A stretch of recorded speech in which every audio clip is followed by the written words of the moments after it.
Chapter 1. Beneath the Stars of Elam.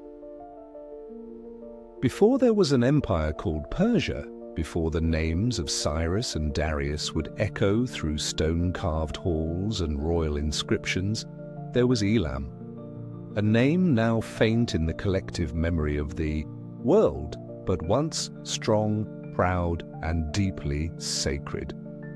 Elam was not just a stepping stone, it was a civilization unto itself, a quiet giant that breathed its own life into the highlands and valleys of ancient Iran. It flourished long before the Achaemenids, even as the sun rose and fell over the bustling cities of Sumer and Babylon to the west. Elam's beginnings stretch deep into the Bronze Age, rising in parallel with the first flickers of urban life in Mesopotamia. As early as 2700 BCE, the Elamites were building temples, crafting intricate art, and organizing society with precision and care.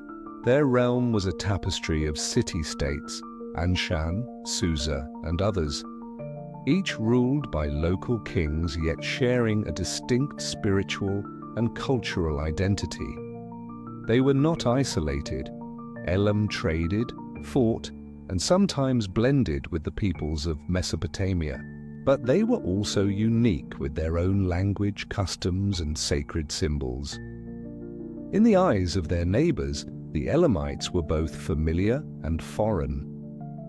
They worshipped gods with names that rarely appear in other pantheons: Kiririsha, Humban, and Napirisha, deities of water, mountains, and fate. Their temples rose with solemn grandeur, not as monuments to ego, but as homes for divine presence. Their art shows figures in prayer, kings in ceremonial dress, and serpents coiled in sacred patterns, images that speak of a people attuned to both nature and mystery. And yet, Elam has often been a ghost in history books. Its legacy was overshadowed by the brilliance of later empires. The Elamites didn't write epic poems on stone like the Akkadians. They didn't leave behind ziggurats as large as but their absence from the spotlight does not mean they were insignificant. The clay bricks of their temples, the designs of their seals, and the paths they walked laid a quiet, lasting foundation. In the deep roots of Persian greatness, Elam's fingerprints remain. Susa, the silent capital. If cities could dream, Susa would still be dreaming. It would remember processions of priests beneath star-streaked skies, offerings laid gently before, altars and kings speaking to the gods in hushed tones. Susa was not just a city, it was a living spirit in the heart of Elam. Resting near the Zagros Mountains on the edge of the Khuzestan plain, Susa became one of the oldest continuously inhabited cities in the world. Long before it served the Persian kings, it was Elam's sacred capital. To walk through the ruins of Susa today is to hear whispers in stone. The foundations of temples still breathe beneath the soil. The remains of palace walls catch the golden light at dawn, as if remembering the robes and rituals of their former inhabitants. The city was once a center of ceremony and governance, and its layout reflects a vision of balance between divine order and human affairs. Susa held a special place in the spiritual life of the Elamites. It was here that divine presence was most keenly felt, where the sacred met the earthly in rituals that few outside truly understood. Ceremonial fire was lit with reverence, not for spectacle, but as a symbol of continuity, the fire of gods watching over their people. Processions would move slowly through the city streets bearing offerings of grain, incense, and water. It was a dance of devotion of remembering that the world was not merely ruled by kings but by forces unseen. But Susa was not closed to the world. It stood at a cultural crossroads. Trade routes passed through it, connecting it to the cities of Mesopotamia, the Indus Valley, and beyond. Babylonian merchants walked the same streets as Elamite priests. Goods and ideas mingled. The city became a bridge between civilizations, a place where language, faith, and innovation flowed like the nearby rivers. And in time, when the Elamite kingdom weakened and newer powers emerged, Susa did not vanish. It changed hands, yes, but it kept its breath. It was taken by the Assyrians, then reclaimed, then finally folded into the fabric of the Persian Empire. But even then, it retained its quiet dignity. Later Persian kings, including Darius the Great, would build palaces in Susa, honoring its legacy. They recognized its power, not of might, but of memory, the language of clay. There are no living voices left from Elam. No storytellers remain to pass their tales through the generations, but in their place, something more enduring was left behind. Clay. Hardened, inscribed, and buried deep in the earth, the Elamites recorded their lives on tablets. These were not written in ink or on papyrus, but etched carefully into soft, wet clay, then baked or left to dry, preserving words for millennia. It is from these fragments that we now listen to their past. The Elamite language remains one of history's great puzzles.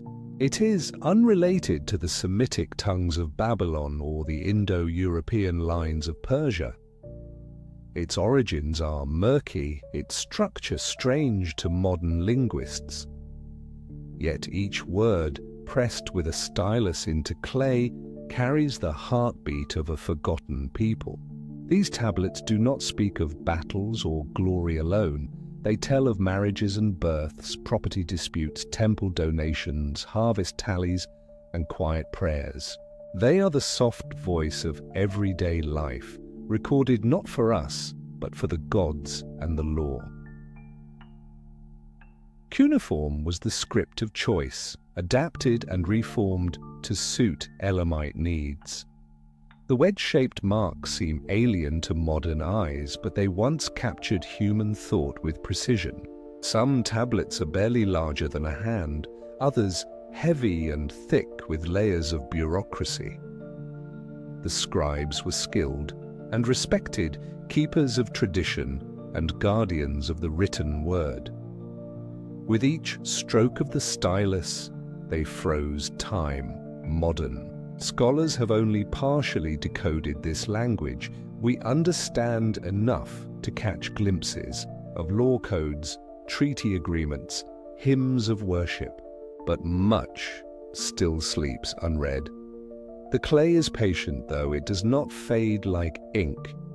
It waits for understanding, and in this way, Elam's voice has never been completely lost. It remains beneath the earth, beneath museum glass, and in the hands of those who continue to listen. To read Elamite tablets is to feel a presence. A person once sat in the dim light, pressing into wet clay, thinking of their ruler, their god, or their land. They never imagined someone 3,000 years later would try to understand. Yet through this language of clay, we connect, briefly but truly, across the gulf of time. An ending, not a fall. History often loves a dramatic ending, a fall, a collapse, a kingdom shattered by invaders. But Elam did not end that way. It did not vanish in fire or sink beneath waves of conquest. It faded, slowly, naturally, like the last embers of a sacred fire being left to dim, not extinguished, but transformed. And in that fading, something beautiful happened. It became part of something larger. By the 7th century BCE, Elam had weakened.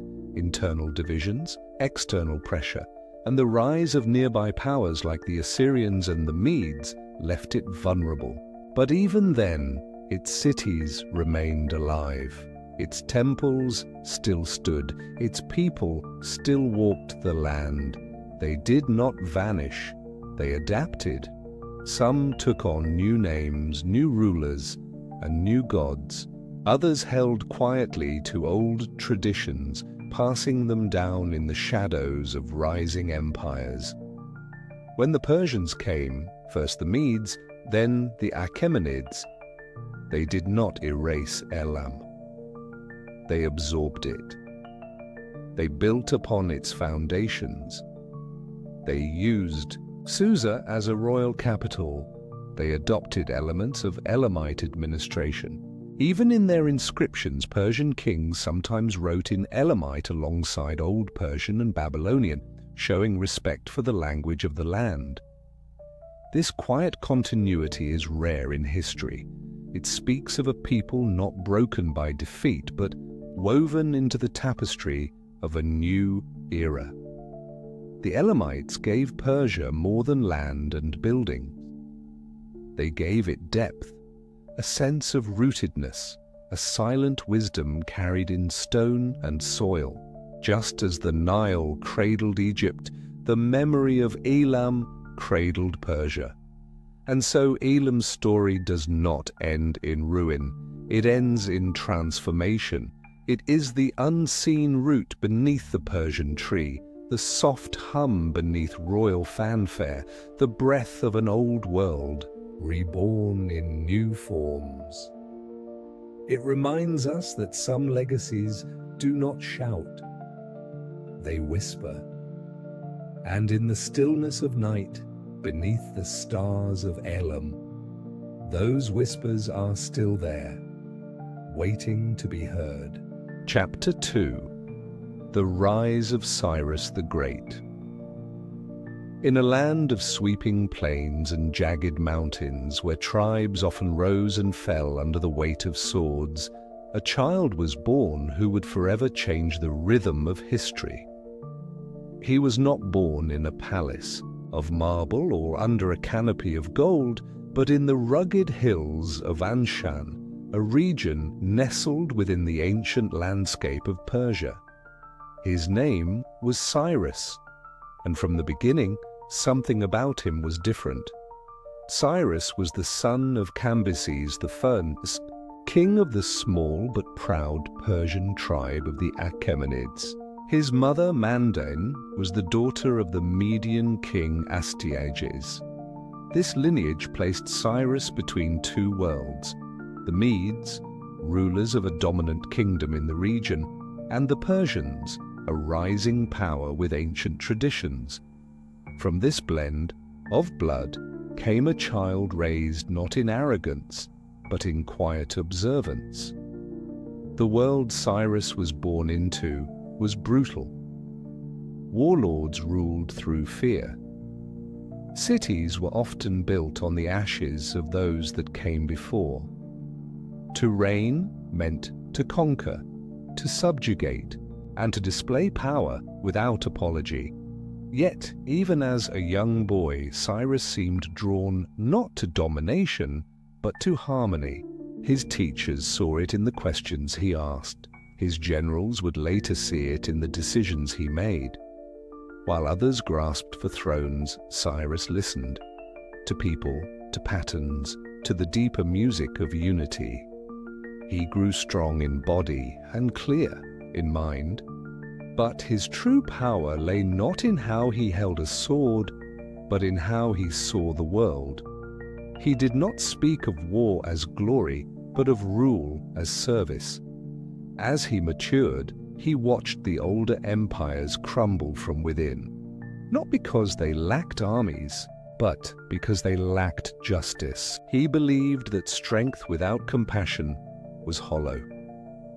And though few could have imagined it then, this boy from Anshan was preparing to build not just an empire, but a new idea of kingship, one shaped by balance, mercy, and vision, unifying the tribes. As Cyrus came of age, the world beyond Anshan grew restless. The Medes, once powerful, were beginning to fracture. Their king, Astyages, Cyrus's own grandfather, had grown unpopular. His rule, though rich in tradition, had become rigid, even cruel. Across the steppes and valleys, whispers of rebellion floated on the wind.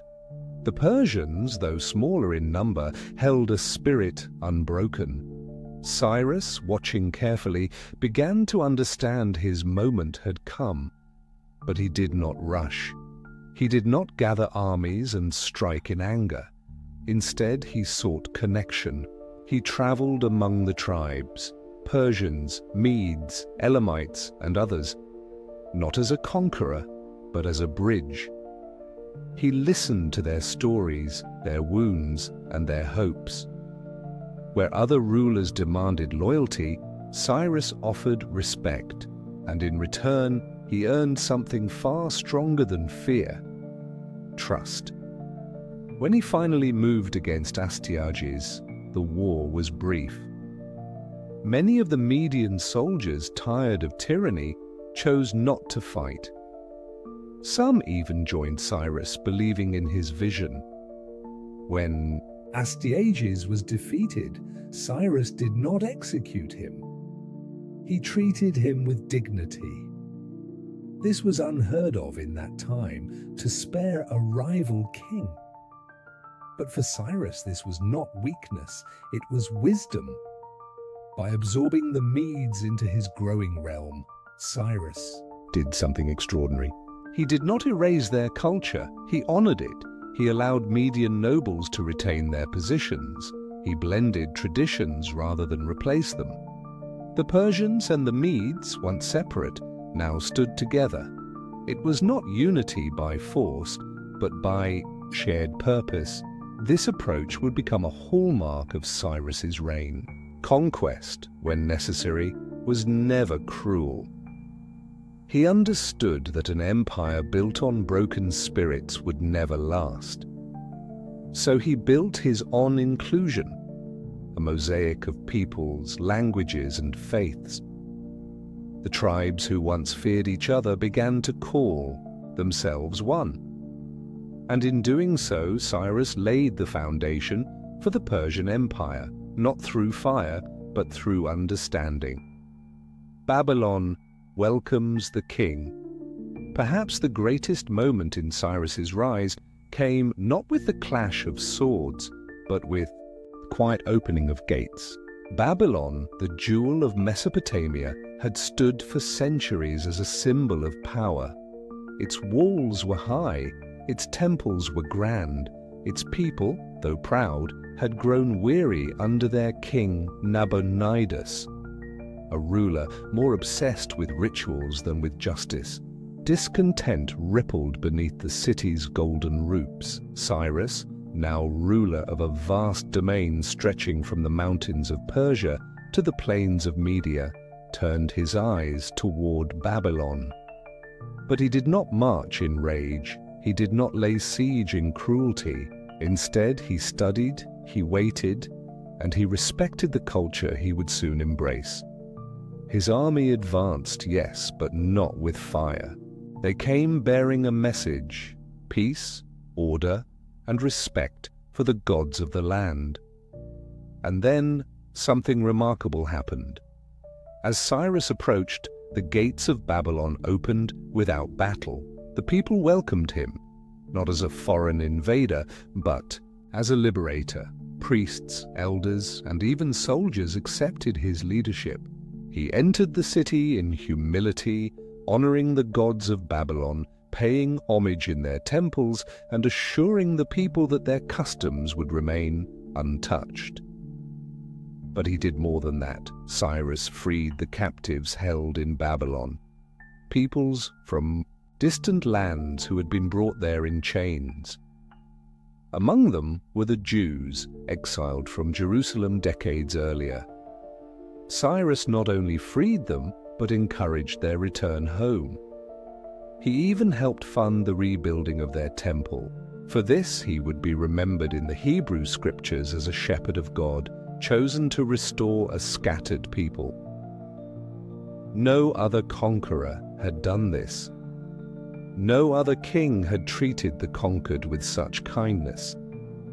And so, even in cities he had taken, his name was not cursed, but praised. He had turned war into reunion. Babylon, once the center of fear, now became another home for his expanding, inclusive empire. The first human rights decree. In the years that followed, Cyrus's rule expanded across continents. From Lydia in the west to the banks of the Indus, in the east his empire stretched farther than any before it. But it was not the size of his realm that set him apart. It was the spirit in which he ruled. In 1879, a small cylinder of baked clay was uncovered near Babylon, just over 9 inches. Long it seemed at first, like many other ancient records, but the words inscribed upon it would echo across history. This was the Cyrus cylinder, a document that described his policies, his principles, and his vision. Though written in cuneiform, the heart of its message speaks clearly, even today. Cyrus did not boast of his victories.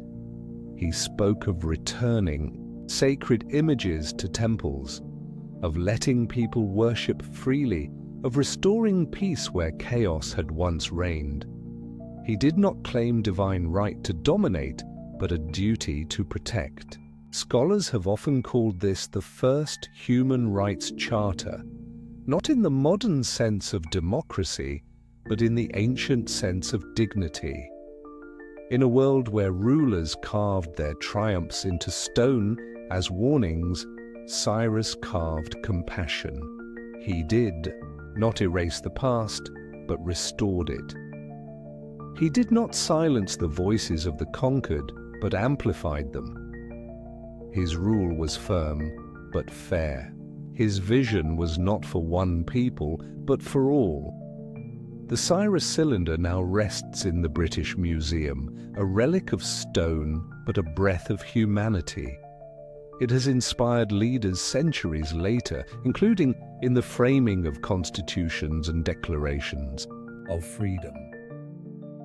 And though the world has changed much since his time, the echo of his decree still stirs something deep. The belief that power can serve peace, and that greatness need not be cruel. Chapter 3. The Idea of Persia. In the early light of dawn, the Persian Empire shimmered not with gold, but with order. It stretched from the sunlit shores of the Aegean to the quiet edges of the Indus. But what made this empire endure was not only its size, it was how it was held together. Beyond armies and monuments, Persia lived in its systems, in the thoughtful rhythms of governance that brought peace across a world of differences. At the heart of this structure was the satrapy, a regional province designed to maintain harmony within the empire's vast borders. Each satrapy had its own leader, called a satrap. These governors were not chosen merely for their power, but for their loyalty and wisdom. They were the eyes and ears of the king in distant lands, responsible for collecting taxes, maintaining order, and upholding justice. But they were not unchecked rulers. Their actions were monitored and their powers limited, creating a delicate balance between local authority and imperial oversight. Alongside the satraps were royal officials, treasurers, tax collectors, judges, all appointed to ensure fairness and prevent corruption. Each region could retain its own customs and languages, its own rituals and markets, but the empire gave it a spine, a central thread that held the many parts together without erasing their identities. In this way, Persia was both one and many. The system worked because it respected the reality of diversity. In a world where empires often crushed local traditions to enforce control, Persia allowed its provinces to breathe. There was order, but not oppression. There was structure, but not suffocation. From the plains of Lydia to the mountains of Bactria, people could live in peace, knowing that they were part of something vast, something steady, something carefully built. And in that steadiness, Persia became more than a land of kings. It became a living idea that power could be wise, that control could be gentle, and that an empire could be both strong and kind. The road that tied the world. To bind together such an enormous realm, the Persians built not walls but roads. The most famous of these was the Royal Road, a marvel of engineering and vision stretching over 1,500 miles from the city of Susa in the east to Sardis in the west. Through mountains and deserts, across rivers and plains, it cut a line through the empire like a thread through fabric, stitching together distant lands into one flowing whole. The Royal Road was more than stone and dust. It was the bloodstream of Persia.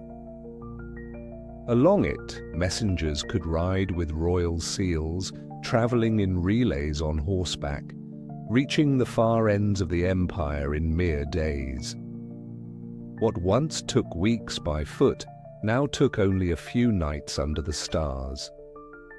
Inns were placed at intervals. Guard stations offered protection. The route was safe, swift, and reliable. This road was not just for kings. Traders used it, carrying spices, textiles, and stories between cultures. Priests and scholars walked it. Artisans rolled their carts beside noble caravans. It was a road where ideas flowed as freely as goods, where a merchant from Egypt might learn of a philosopher from India, where the symbols of Zoroaster might pass beside the idols of Babylon.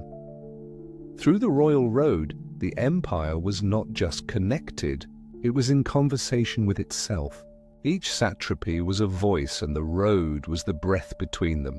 It carried laws, but also letters. It moved armies, but also art. It allowed the farthest corners of the empire to feel near, to be heard, to be seen. In this way, Persia became more than terrain. It became movement, a place where people could travel freely, speak honestly, and know that they were part of something vast but reachable. The Royal Road was not just a path through the empire, it was the empire pulsing.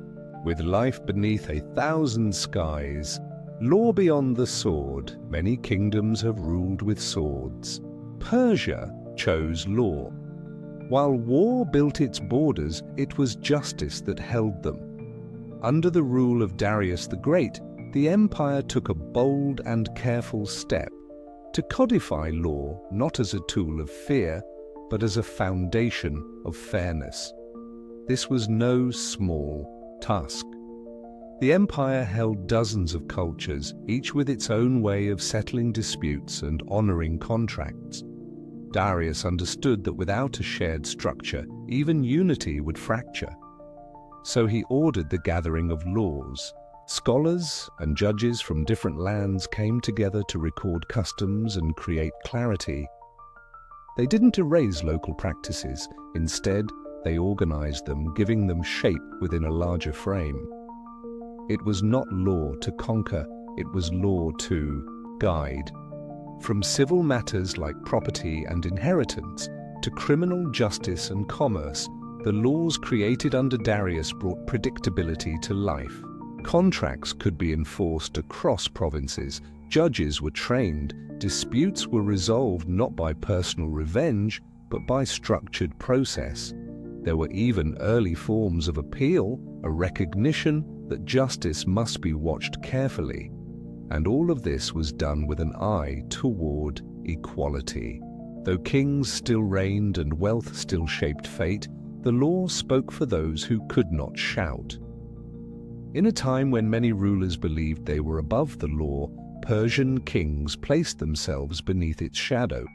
This humility gave the empire its strength, not just in its temples and roads, but in the quiet confidence of a farmer who knew his land was protected, of a widow who knew her rights would be heard. Justice in Persia became more than a word. It was woven into daily life, and through it the empire built not just cities, but trust.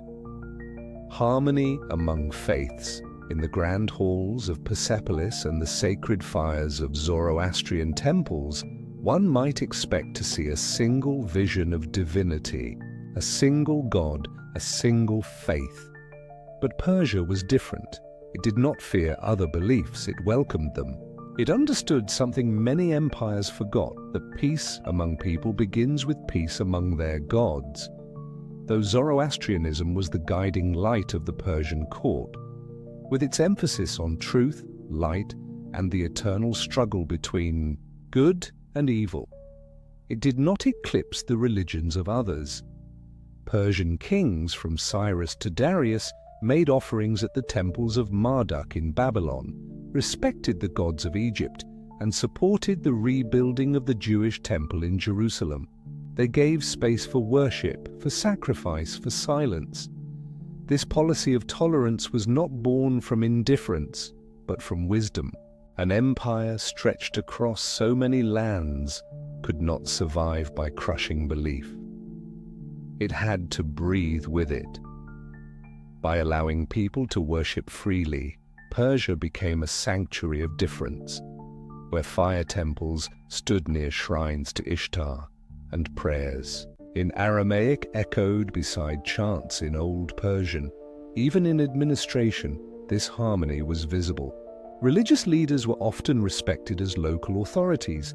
Sacred festivals were protected. No one was forced to change their faith to prove their loyalty. In Persia, loyalty came not from sameness, but from shared peace. This approach created something rare, a spiritual mosaic. Where other empires carved statues to warn, Persia built temples to welcome. Where others burned books, Persia preserved them. And in doing so, it became not just a land of laws and roads, but of prayers, rising together in different languages toward the same sky. Persia at its height was not just an empire of might, it was a vision of what the world could be when ruled not by fear, but by wisdom. When people are free to walk their own paths, to speak their own truths, to serve their gods without punishment, something greater than power is born, something lasting.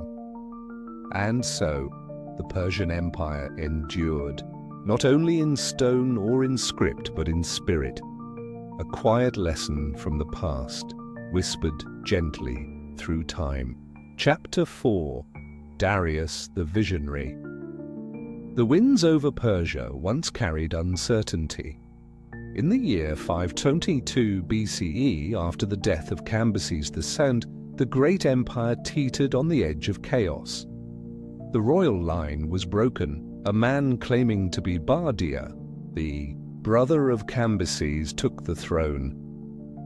But shadows of doubt stretched over his identity. In those quiet, uncertain days, the empire waited, not just for a king, but for order. Darius, a young nobleman of the Achaemenid line, stood watching. He was not next in line, nor was he a direct heir. But he believed in something deeper than blood, in the will of Ahura Mazda, the god of light and truth. With a circle of loyal supporters, Darius acted quickly. He claimed that the man on the throne was an impostor, a Magian, a deceiver, and moved to remove him. The struggle was sharp but short. The false king was overthrown. And in the quiet aftermath, Darius stood before Persia, a man not born to reign but chosen by fate. Yet his claim was not without resistance. Across the vast lands of the empire, uprisings erupted. Rival kings rose in Babylon, Elam, Media, and more, each seeking their own crowns.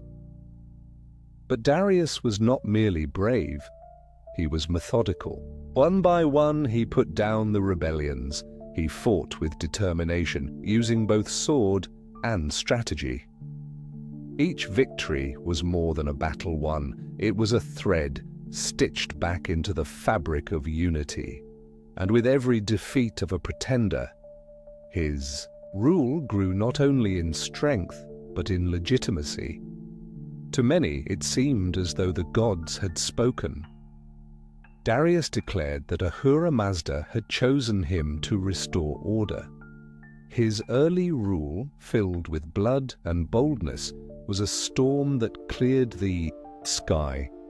By the time the dust settled, Persia was no longer fractured. It was whole again. And in that moment of calm, Darius began not to conquer, but to create. The birth of Persepolis. In a quiet valley nestled against the Zagros mountains, Darius laid the first stones of a dream. He envisioned not just a palace or a capital, but a place that would capture the soul of his empire. This would not be a seat of power for daily governance. That role belonged to Susa. Instead, this would be sacred ground, a ceremonial heart, a symbol in stone. Persepolis, the city of the Persians, was born in silence and sunlight. It rose slowly, carefully, with a grace that defied time. Massive platforms were carved into the rock. Wide staircases ascended like open arms, welcoming those who climbed. And on every surface, Darius called upon artisans from across the empire to tell a story, not of conquest, but of unity. The reliefs that lined the stone walls did not show battles or spoils. Instead, they showed delegation after delegation. Men from India, Egypt, Babylon, Lydia, and more, each carrying gifts, each wearing the clothing of their homeland, each walking calmly toward the king. It was a vision of order without force, of strength without cruelty. These carvings whispered of a world that worked together, not against itself. The columns of Persepolis soared into the sky like prayers in stone. Light poured through its halls. Shadows moved gently across polished floors. This was a place where the empire met itself, where governors, nobles, and priests gathered during the new year to honor their king and their gods. Here, the empire became not just something ruled, but something remembered.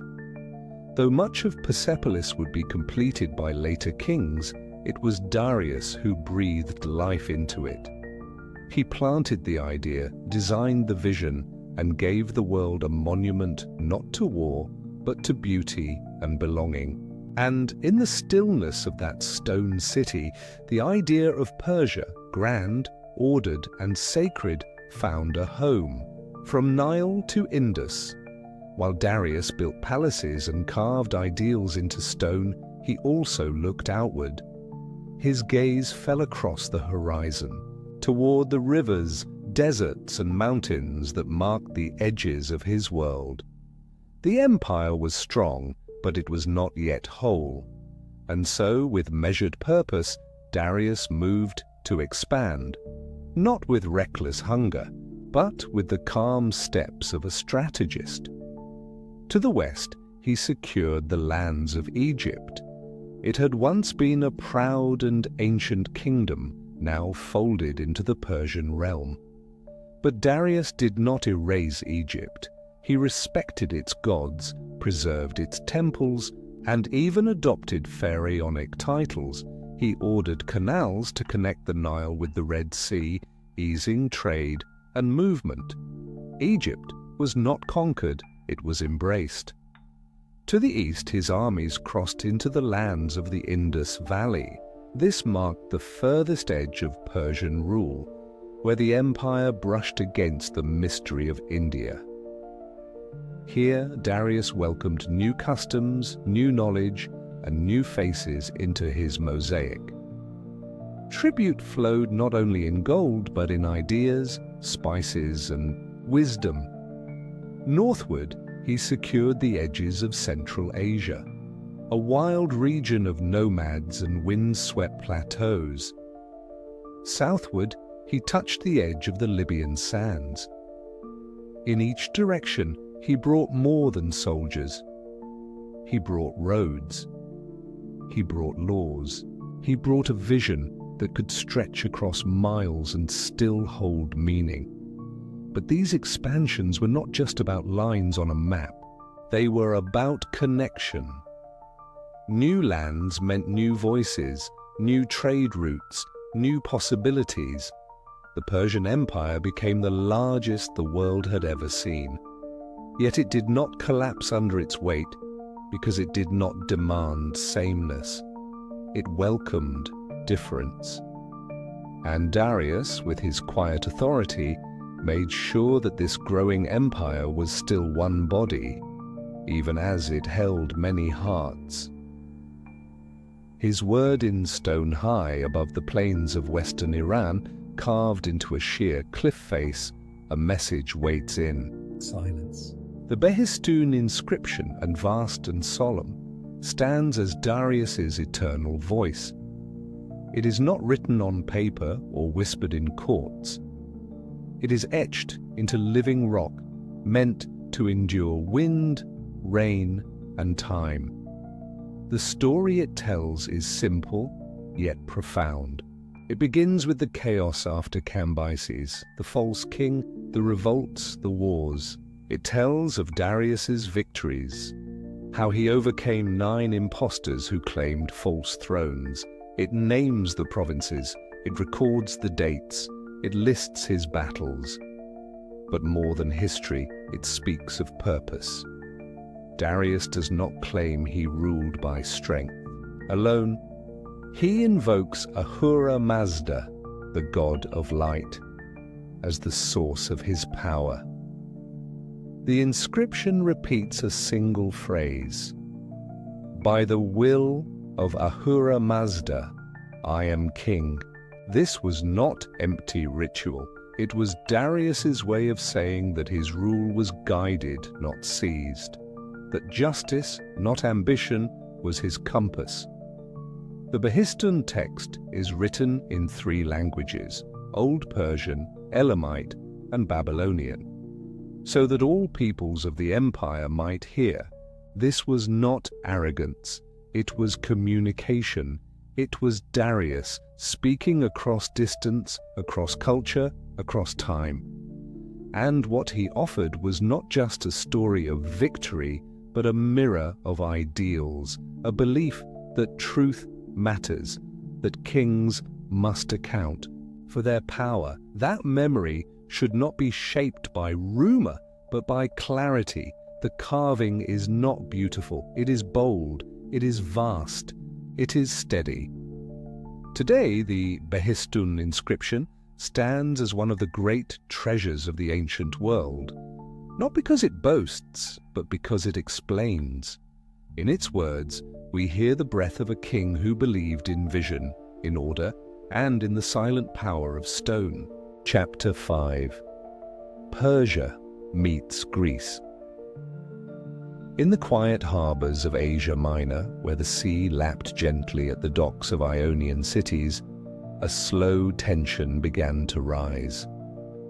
The Greek-speaking cities along the western coast of modern-day Turkey had long lived under Persian rule. For a time, this arrangement brought peace.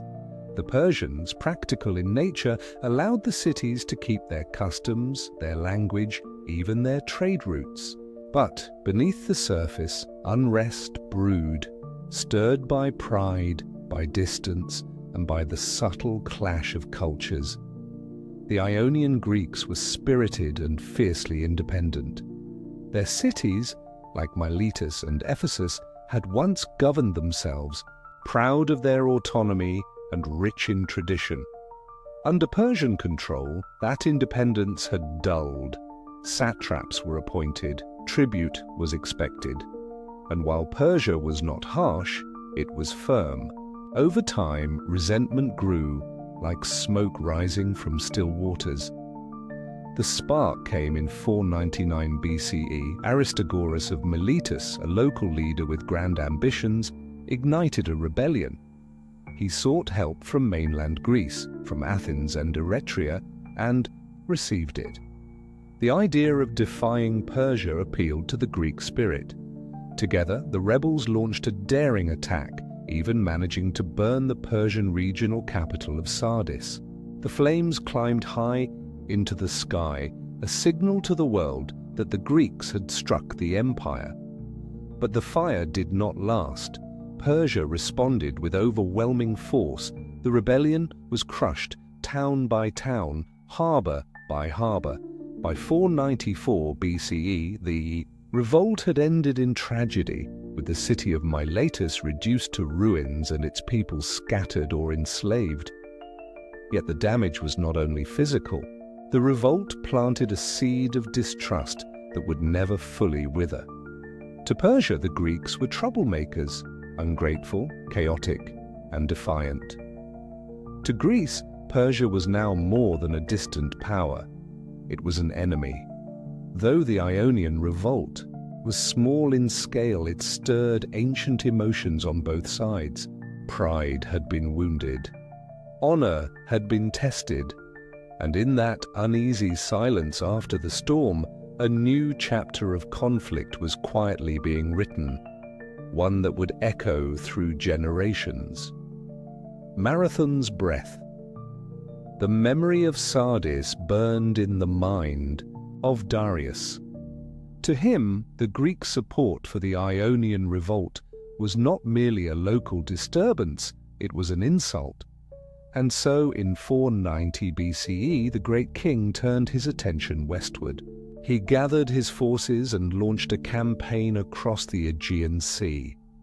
His goal was clear: punish Athens, humble the Greeks, and remind the world that the Persian Empire was not to be challenged. The Persian fleet landed at the Bay of Marathon, a flat plain not far from Athens. Here, Darius expected an easy victory. His army was vast, composed of warriors from across the empire, from Egypt to Elam, from Media to Mesopotamia. They carried bows, spears, and curved swords. They wore armor both ornate and functional. Against them stood the Athenians, fewer in number but determined. The battle that followed was brief and astonishing.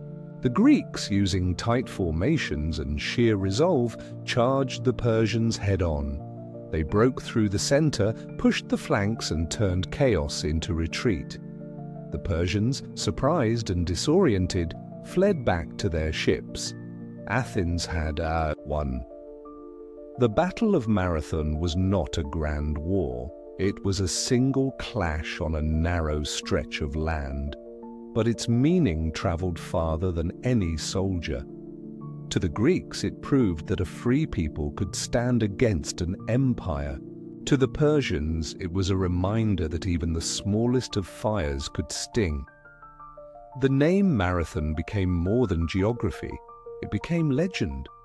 A messenger, according to tradition, ran the distance from the battlefield to Athens, nearly 26 miles, to announce victory before collapsing from exhaustion.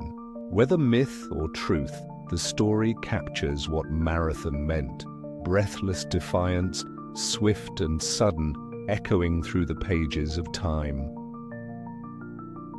For Persia, the defeat was a bruise, not fatal, but felt.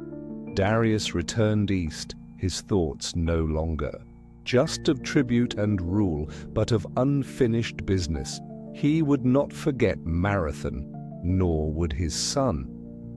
A clash of worldviews. As swords clashed and ships sailed, the deeper conflict between Persia and Greece was not just one of armies, it was one of minds. These two worlds, so different in form and thought, were fated to collide not only on the battlefield, but in philosophy, in culture, in vision. Persia was a land of empire, vast, ancient, and ordered. It believed in the divine right of kings, in hierarchy, in harmony, through unity. The great king stood at the center of a world carefully managed where governors obeyed and subjects offered tribute. Religion, law, and tradition worked together like the gears of a great machine. Change was not always welcome.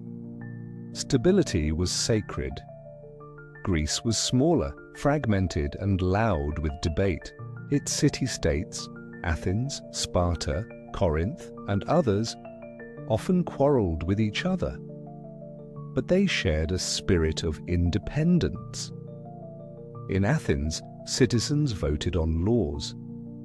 In Sparta, warriors trained with relentless discipline. Greeks celebrated individual achievement, questioned authority, and viewed freedom not as a luxury, but as a way of life. To the Persians, this Greek chaos seemed childish, a disorder that threatened peace.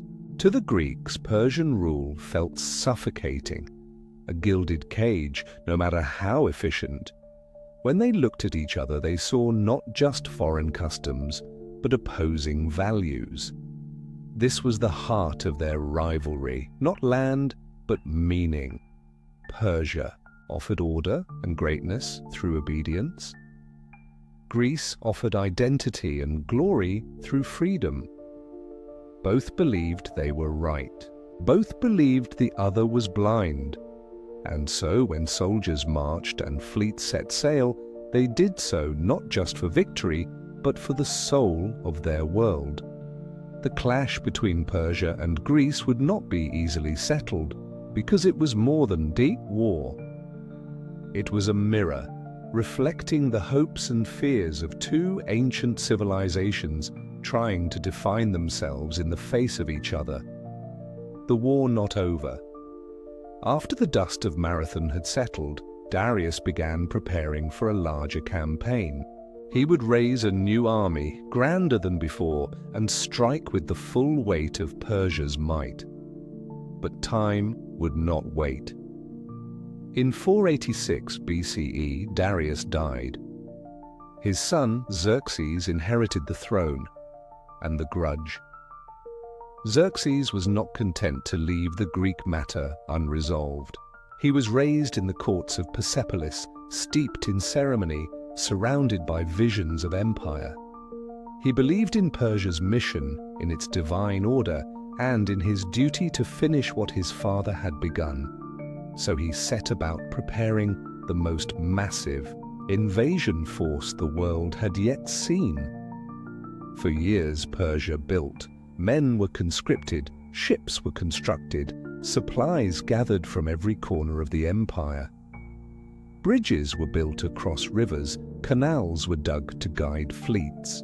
The movement was slow, but it was unstoppable, like a tide pulling back before a storm. Meanwhile, in Greece, the city-states argued. Some wished to appease Persia, others wanted to resist. Yet the memory of Marathon lingered, and whispers of Persian preparations reached their shores.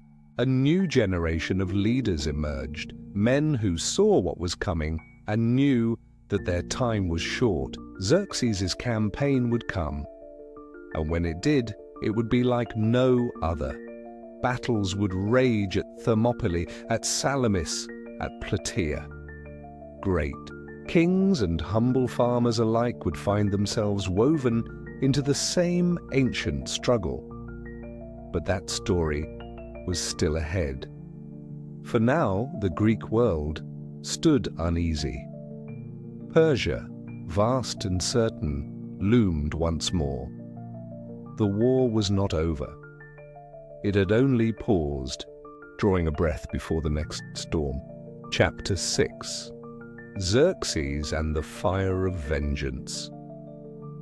When Xerxes I ascended the throne of Persia, he inherited not only the crown of the world's greatest empire, but the silence of an unfinished war. His father, Darius the Great, had ruled with vision and strength, but Greece had left a mark, the sting of Marathon, a battle lost not for lack of might, but from miscalculation. Xerxes, young and determined, felt the weight of that memory. He would not forget it. He would not ignore it. He would answer it. In the early years of his reign, Xerxes strengthened his hold over the vast Persian domains. He oversaw construction projects, reinforced satrapies, and ensured loyalty. But always at the edges of his gaze lay the West. Greece was not large nor rich, but it had challenged the empire. That defiance, though small in scale, rippled with pride, and Xerxes, raised among the grandeur of Persepolis, saw it as a wound, to be closed. So he began to prepare, not for a raid or a single campaign, but for a spectacle of power. Xerxes would raise the largest army the world had ever seen. From across the empire they came, Medes and Babylonians, Egyptians and Indians, warriors from the highlands of Bactria and the deserts of Arabia. Each brought their armor, their language, their gods, unified under the banner of Persia. But how would such a force reach Greece? To cross the Hellespont, the narrow strip of sea between Asia and Europe, Xerxes ordered something unthinkable. He would not wait for tides or ferries. He would build bridges across the water itself. 2 pontoon bridges were constructed from hundreds of boats lashed side by side, covered with wooden planks and reinforced with rope and metal. It was a feat of engineering, of ambition, of audacity. The sea for a moment had been commanded to obey. As the army crossed, the earth shook with footsteps. Behind them, supply lines stretched for miles. Ahead, the west watched with a mix of awe and dread. Xerxes was not coming in silence. He came like a storm with order, like fire with purpose. He came to finish what had been left undone. The gates of Thermopylae. But even storms meet resistance. As the Persian army advanced into the Greek heartland, they encountered a narrow pass, called Thermopylae, the Hot Gates. It was a place where the mountains pressed tightly against the sea, forming a natural choke point. And there, waiting in the shadows of cliffs and heat, stood a band of defenders.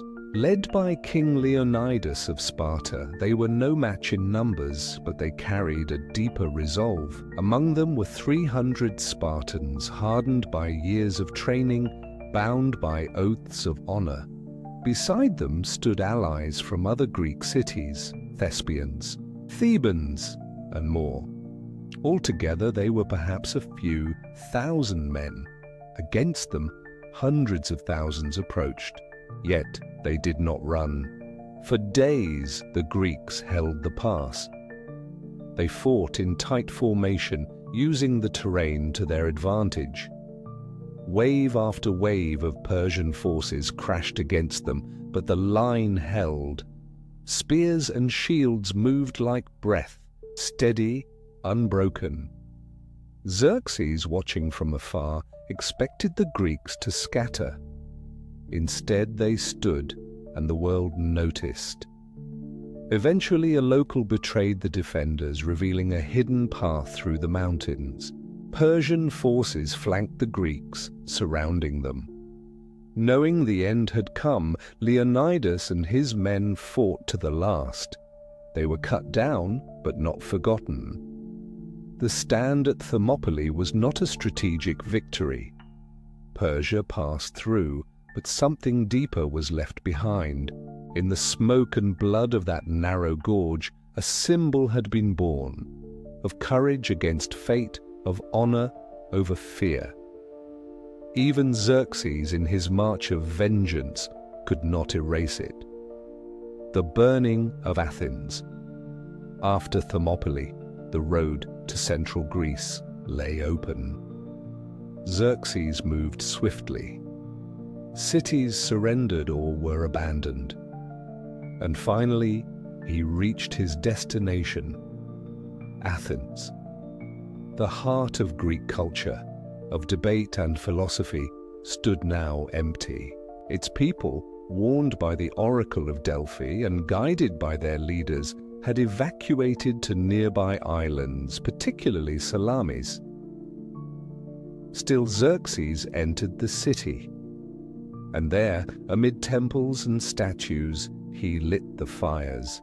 The Acropolis burned. Flames climbed the marble columns. Smoke rose into the sky. To the Persians it was vengeance fulfilled, a response to Sardis, to Marathon, to years of defiance. The message was clear: resistance would be met with ruin. But as the fire faded, so too did the meaning. Athens, hollow of its people, felt more like a memory than a prize. The city had been taken, but the spirit had not. Across the strait, on the waters of Salamis, the Greeks gathered, not broken, but waiting. Their ships, fast and maneuverable, lay quiet under the sun. Xerxes prepared for a final blow. He would crush the Greek fleet, seal his legacy, and return triumphant. From a golden throne built upon the cliffs he watched the sea. The fire of vengeance still burned, but storms can change direction, and even kings must bow to the sea. Salamis and the retreat. The Battle of Salamis, fought in the narrow waters between the island and the Athenian coast, would become one of history's most famous naval confrontations. Xerxes believed his fleet, vast and impressive, would sweep aside the smaller Greek navy. But numbers were not everything. The Greeks had planned carefully. They had chosen their battleground with precision. As the Persian ships entered the strait, they found themselves tightly packed, unable to maneuver. The Greek triremes, swift and agile, struck with precision, ramming, boarding, retreating. Their tactics turned the size of the Persian navy against itself. Chaos erupted. Smoke, splinters, and shouts filled the sea. From his throne, Xerxes watched what began as a victory slip into disaster. One ship after another was lost. The pride of the empire burned. The battle was not just a military loss, it was a wound to prestige, to aura. For the first time, the great Persian Empire, which had seemed unstoppable, had been turned away. Xerxes, realizing the tide had shifted, made a decision. He would return to Persia, leaving behind a portion of his army under the command of his General Mardonius. The war was not over, but Xerxes himself had seen enough. The bridges he had built were now behind him. The cities he had burned offered no comfort. The vengeance he had pursued had found resistance. Though Persia remained vast and powerful, something had changed. The illusion of invincibility, once so carefully preserved, had cracked. The Greeks had not only survived, they had pushed back, and, in that quiet turning, as Xerxes rode home across the same sea he had once crossed in triumph, the world felt the shift. The empire endured, The king remained, but the fire that had blazed across the Aegean had dimmed. History had carved its mark, and both Persia and Greece would never be the same. Chapter 7. The World Beneath the Persian Banner. In the heart of the Persian Empire, when winter's chill began to lift and the sun stretched longer across the mountains, the world gathered. This was Nowruz, the Persian New Year, and with it came a moment unlike any other. Not merely a celebration, but a sacred convergence of lands, languages, and lives stitched into one living tapestry. At Persepolis, the ceremonial capital, all corners of the empire came alive. The staircases of Persepolis were wide and slow, built not for haste, but for presence. And on these stone steps carved into the mountain itself, men from every province climbed in long, solemn processions. They wore their finest clothing, rich with the colors of their homeland. Deep blues from Lydia, desert reds from Egypt, and golden threads from India. Each group carried gifts, not of submission, but of identity: ivory, woven baskets, animals, spices, vessels of gold, and painted ceramics. These tributes were presented not just to honor the king, but to affirm a bond, that Persia was not a place of conquerors and conquered, but of unity through difference. The new year offered a sacred rhythm, reminding all that their land, their voices, their customs were part of a greater whole. There were no rushed orders, no barking soldiers. The atmosphere was quiet, measured, respectful. Musicians played softly in the halls. Dancers moved with deliberate grace. In the royal court, incense curled through the air like prayer.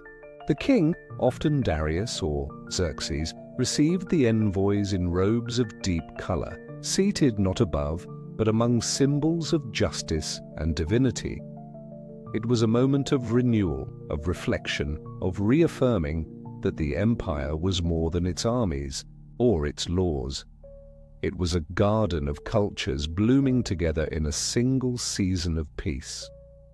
Nowruz at Persepolis was the soul of Persia on display, a living reminder that power, when patient and fair, could become beauty.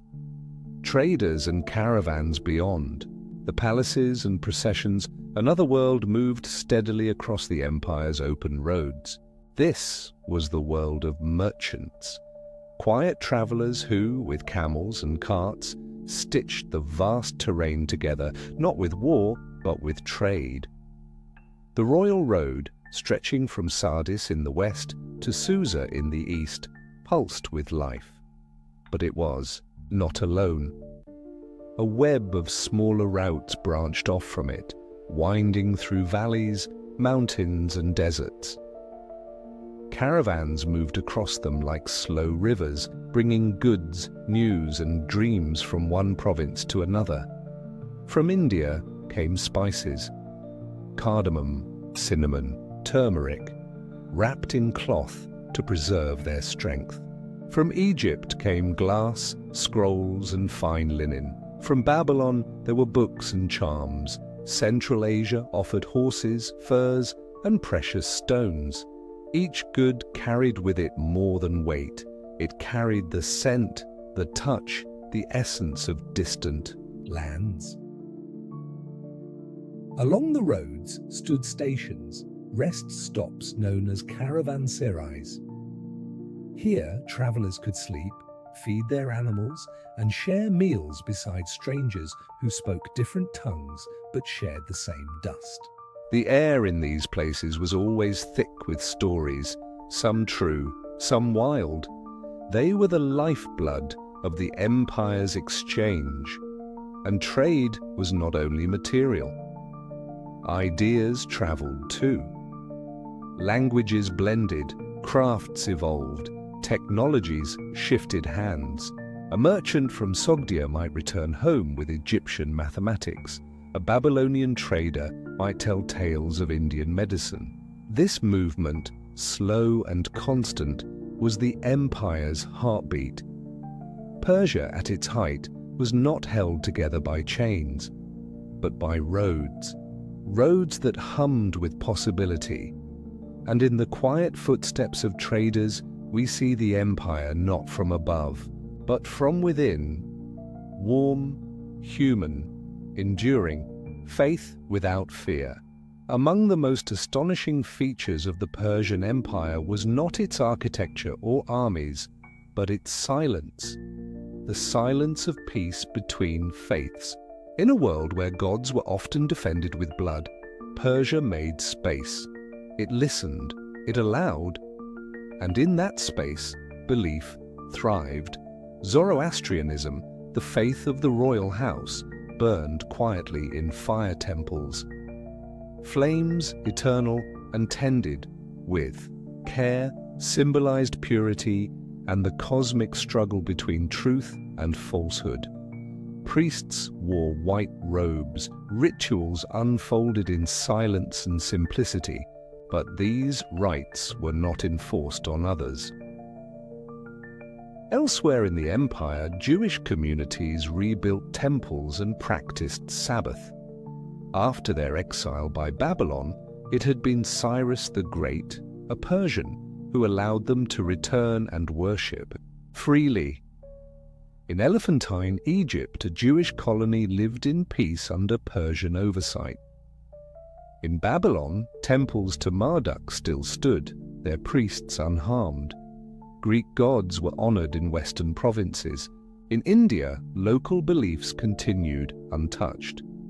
The Persian kings issued decrees that protected shrines, ensured that religious taxes went where they should, and that no god, whether worshipped by thousands or just a village, would be insulted. This was not apathy. It was policy. It was belief in order through respect. This quiet harmony did more than prevent rebellion. It created something rare, a realm where thought could breathe, where communities, though different in ritual, shared. A sky, a coin, a language of trust. And though some would say Persia did not innovate in theology, its greatest offering was space. Sacred space in which belief could rise like incense, not in defiance, but in peace. Women of strength. In the shade of palace walls, in the bustle of markets and in the quiet entries of legal scrolls, Persian women stood, not always seen, but always present. They were not queens of spectacle, nor captives of silence. They were stewards, leaders, owners of land and fate.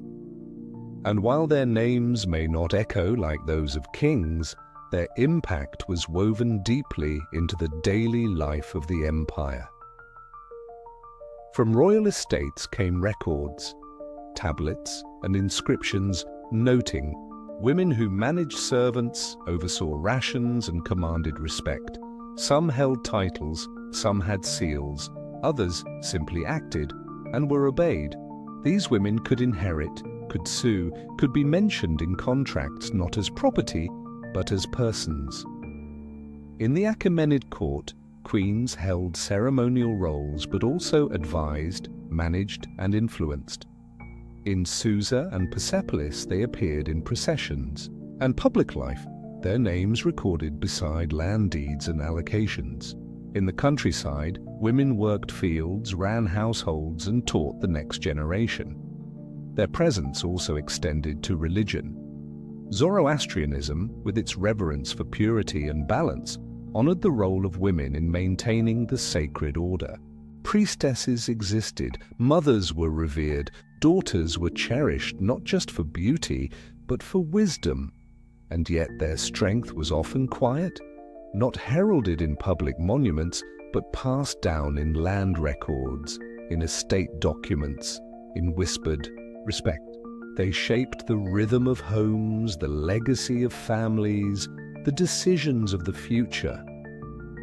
To walk through the Persian Empire was to walk beside these women, unseen by travelers perhaps, but known to neighbors, to scribes, to the land itself.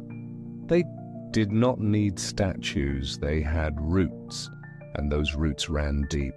Chapter 8: The Immortals and the Art of War. Among the stories whispered by travelers and etched into ancient reliefs, one name stood above the rest: the Immortals. They were not gods, but they marched like legends. In every battle, in every procession, their presence was unmistakable. 10,000 strong, perfectly aligned, their silence more fearsome than shouts.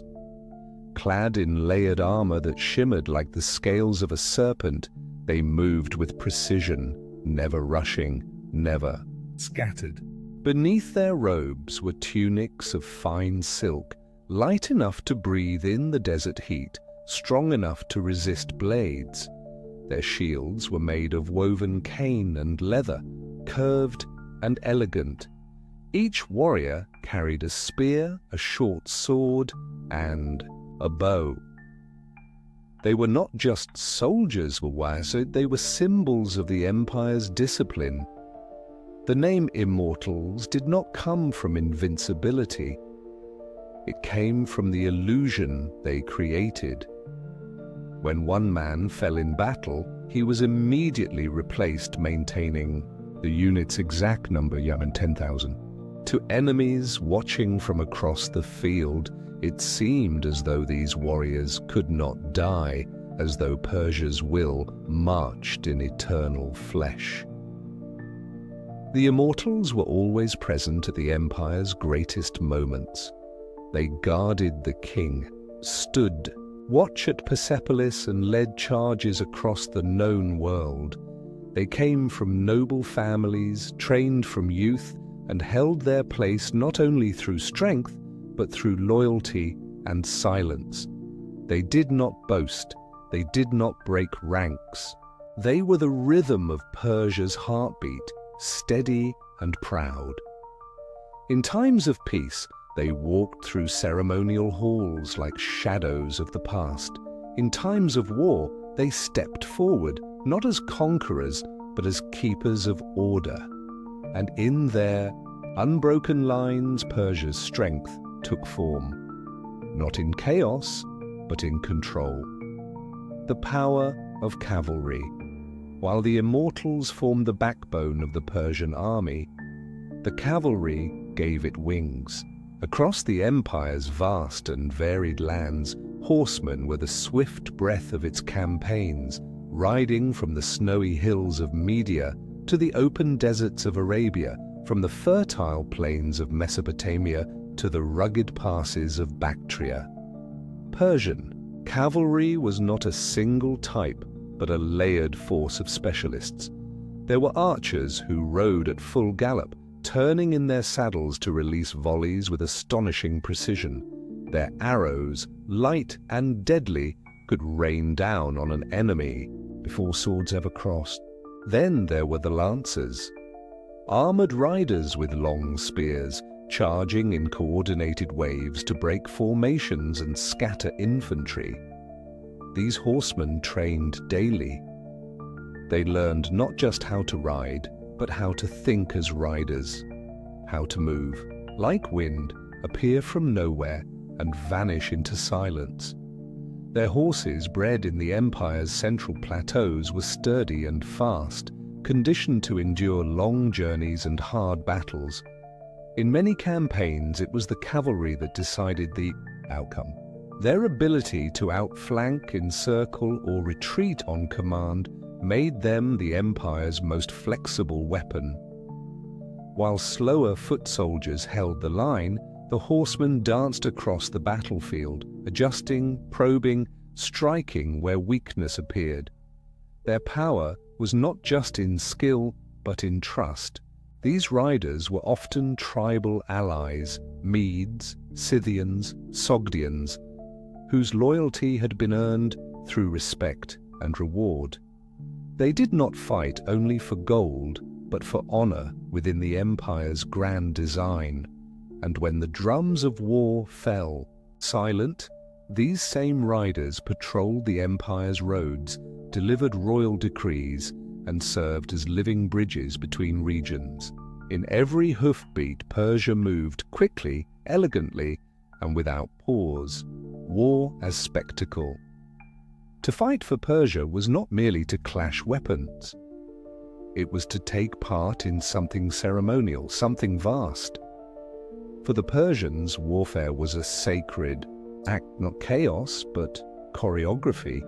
And when armies marched, they did so not in disorder, but with rhythm, like a procession guided by unseen hands.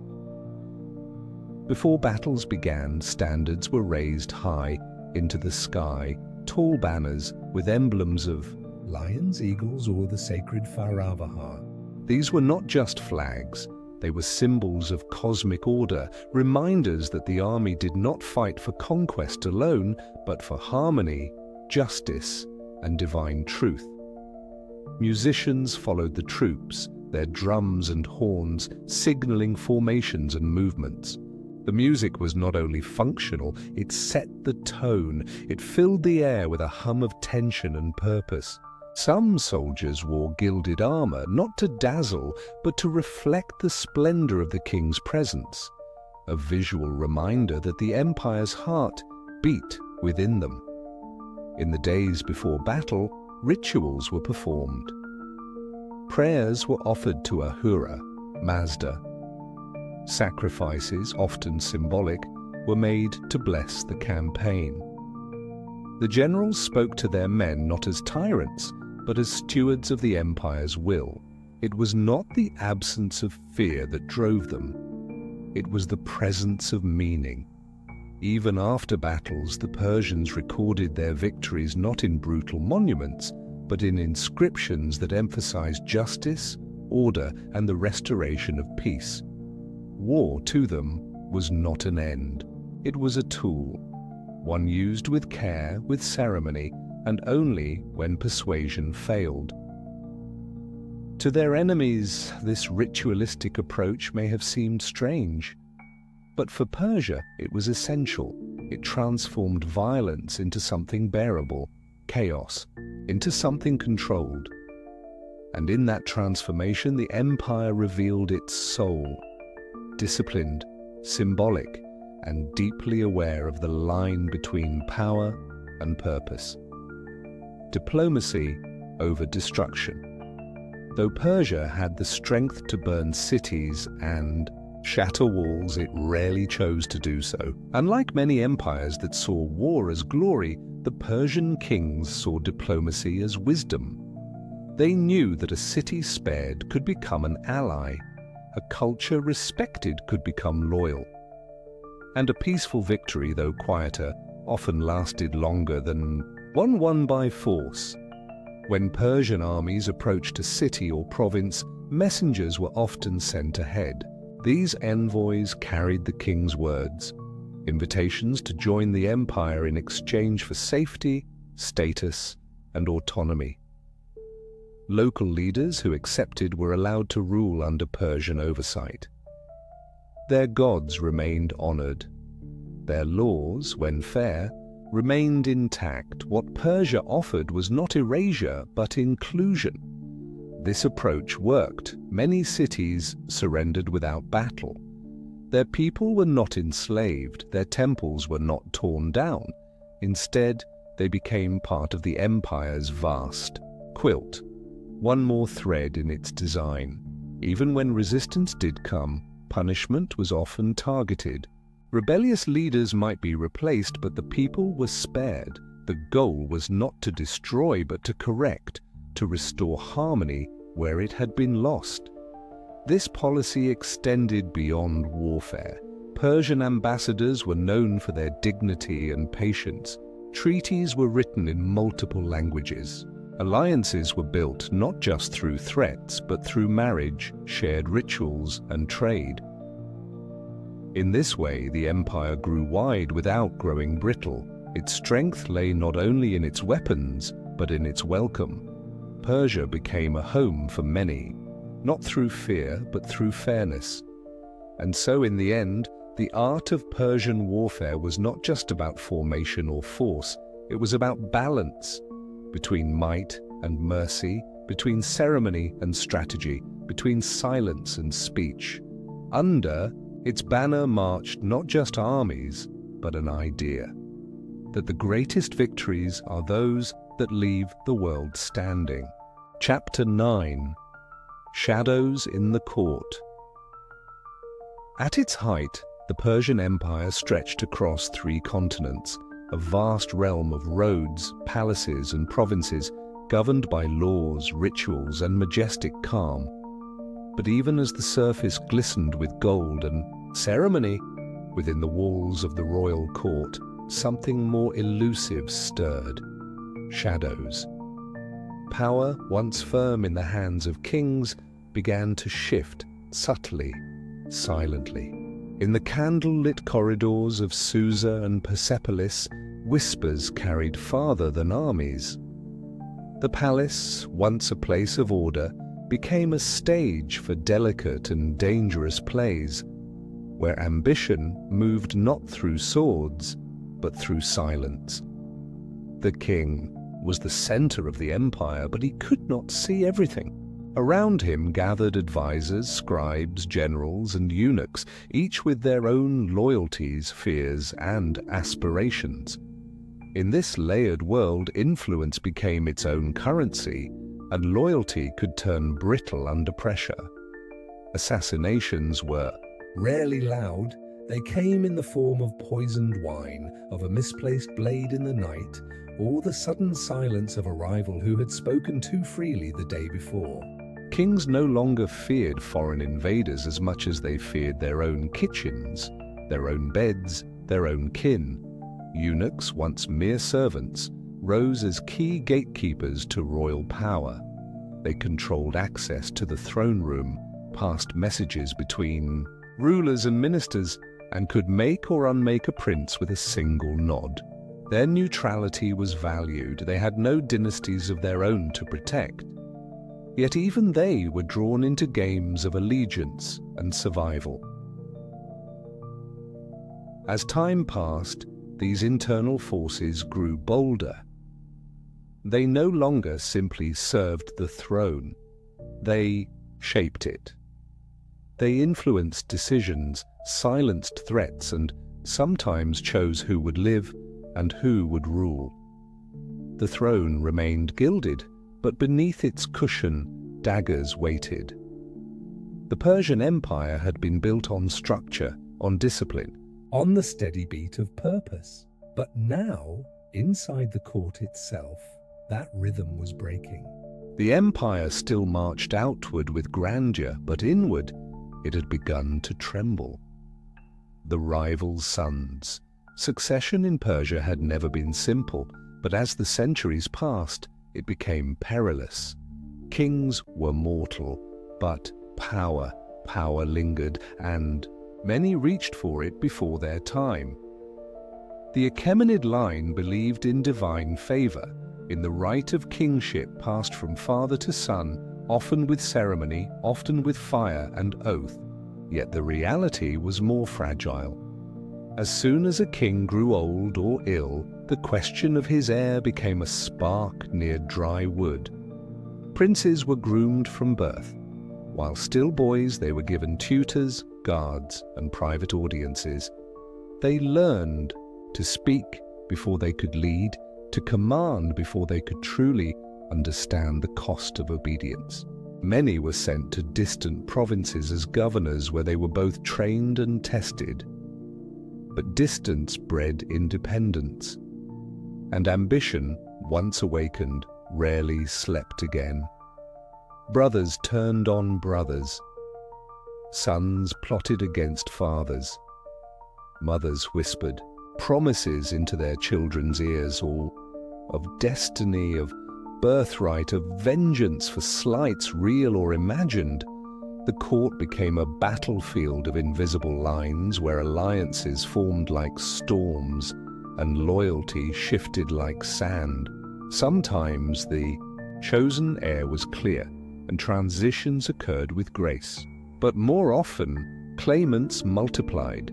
One prince would be named by the king, another would claim the blessing of the priests, a third would gather support from generals or satraps, and soon the palace filled not with celebration, but with unease. Blood was spilled in courtyards. Swift, quiet, tragic. Whole family lines vanished in a night. Some princes died before they could wear a crown. Others ruled in name only, their every move watched, their every breath second-guessed. In time, the royal family became both sacred and cursed, bearers of the empire's future, but also prisoners of its past. The dream of peaceful succession faded, and in its place the crown became a mirror for all that was unstable within the empire. Satraps in rebellion, beyond the polished stones of Persepolis and the delicate rituals of the palace, the empire sprawled in every direction. Wild mountains, endless deserts, and cities built beside ancient rivers. Each region was overseen by a satrap, a governor responsible for collecting tribute, maintaining order, and representing the king's authority.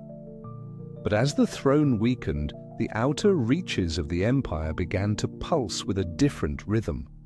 Satraps, once loyal, began to act with increasing independence. Some withheld taxes, others raised armies of their own. They began to settle disputes without royal consultation, to draft laws suited to their own preferences, and in some cases, to treat their regions as miniature kingdoms. The distance between the center and the edge grew longer. Messages that once took days now took weeks. Royal decrees arrived only to be ignored, and in the silence that followed, local rulers began to speak for themselves. These rebellions were not always open. They were subtle at first. A shipment delayed, a ceremony skipped, a minor law rewritten. But beneath these small gestures lay something deeper, a loss of faith in the center. The king, once seen as the sun around which all things turned, was now a dimmer light, obscured by the clouds of his own court. Some satraps even struck coins with their own likeness. Others raised banners in their own name. Occasionally, the central army was dispatched to remind them of allegiance.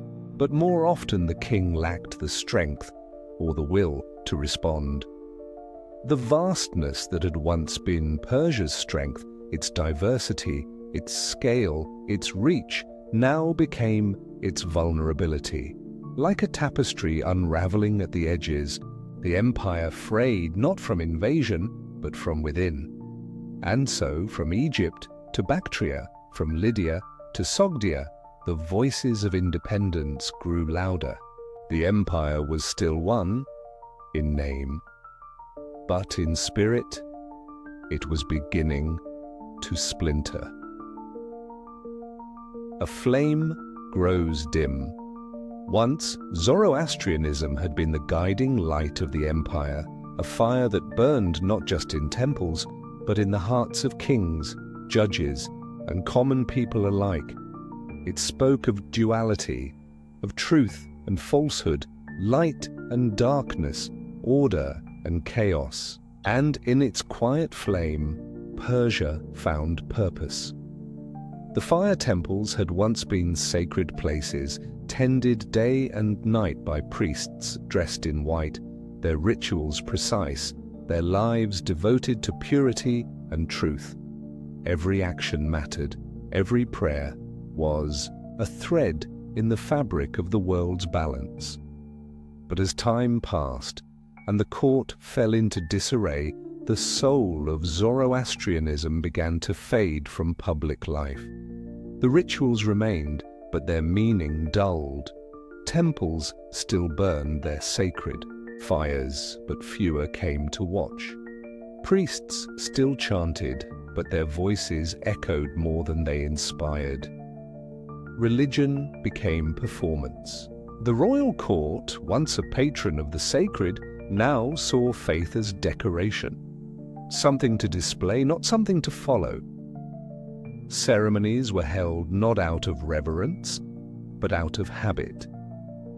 The sacred calendar continued, but the spirit behind it grew faint. Some still believed. In villages, in quiet corners of the land, families continued to pray before the fire. They taught their children the old stories of Ahura Mazda and the eternal struggle.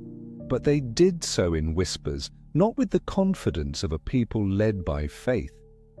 In the absence of spiritual conviction, something else filled the void: fear, cynicism, ambition. The empire still held together, but without the guidance of its old ideals it drifted. Like a ship still afloat, but without a star to follow, it moved, but not forward. The flames still burned, high on altars, watched over by aging hands. But fewer bowed before it. Fewer asked it for light. And in that, dimming, the empire lost not its power, but its purpose. Chapter 10. The Coming of Alexander. In the hills and valleys of Macedon, far from the palaces of Persia, a young prince watched the world with eyes wide and fierce. His name was Alexander. His father was Philip II, a warrior king who had carved unity from the warring Greek city-states. His teacher was Aristotle, who filled his thoughts with philosophy, science, and the wisdom of old empires. And in his heart burned the fire of Homer's Iliad, stories of heroes, of gods, and of distant glories. From an early age, Alexander was not like others. He read not for study, but for purpose. He trained not only his body, but his vision. Where others saw the rising sun, he saw a world still waiting to be shaped. He rode his horse Bucephalus with the ease of wind through branches. He spoke of Achilles as though they were kin. And when he looked east, to the Persian Empire, he saw not a distant land, but a promise. The empire that had once seemed eternal now flickered. Under Darius III, the Persian crown was heavy, and its edges frayed. The satraps no longer whispered only in loyalty. The court, once guided by light, now danced in shadows. To Alexander, Persia was more than a rival. It was a mirror of greatness, a kingdom forged by Cyrus, shaped by Darius, and worn by time. But he believed the torch had been dropped, and he would pick it up. He did not speak only of conquest. He spoke of inheritance, of taking the best of Persia, of wearing its traditions like armor, and of reshaping East and West into something new. What began as a campaign grew into a vision, and so in 334 BCE, Alexander crossed the Hellespont with his army, not to destroy Persia, but to walk toward it, to challenge it, to understand it, and in time to become part of it. Gaugamela, the final stand. The path to Persia was not without blood. Battle followed battle, Granicus, Issus. But it was Gaugamela that became legend. In the dry plains near modern-day Iraq, the two greatest powers of the age stood face to face. On one side, Alexander of Macedon, young and daring, his army small but agile. On the other, Darius III, commanding a force vast and rich with tradition, the last true defense of the Persian crown. Darius had prepared the field, flattening the ground to give his chariots freedom to charge. He had elephants, he had cavalry, he had numbers that dwarfed the Macedonian host. But Alexander had something else, speed, cohesion, and the trust of men who would follow him into the storm. As dawn broke over Gaugamela, the two armies moved. Like opposing waves, Darius stood in a gilded chariot beneath the banners of kings long past. Alexander, at the head of his right flank, studied the lines with patient fire. Then he struck, not forward, but sideways, drawing Darius's forces outward, stretching them thin. In that moment of imbalance, he wheeled back sharply, leading his elite companion cavalry straight toward the heart of the Persian line. The dust rose, the earth shook. Darius fled, his chariot cutting through the chaos, leaving behind his warriors, his symbols, and his hope. The battle turned into a rout. The Persians, leaderless, scattered. Gaugamela was not just a victory. It was a turning point in the story of empires. Persia's ancient power had been tested and undone by precision, by vision, by a young king with eyes on forever. But Alexander did not celebrate with cruelty. He saw in Darius not a villain, but a man burdened by a legacy too heavy. And though the battle was over, the story of Persia was not yet finished.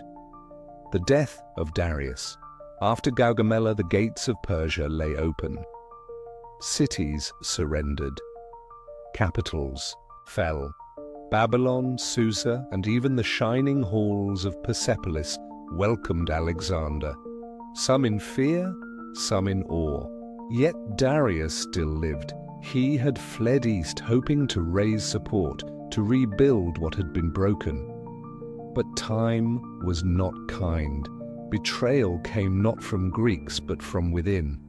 Bessus, a satrap under Darius's command, saw weakness where he had once seen a king. Seeking power, he and a handful of conspirators seized Darius, held him captive, and then, in the cold quiet of a distant plain, murdered him.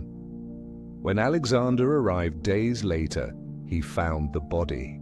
And there, beside the fallen king, something unexpected happened. Alexander wept. He ordered Darius's assassins captured and executed.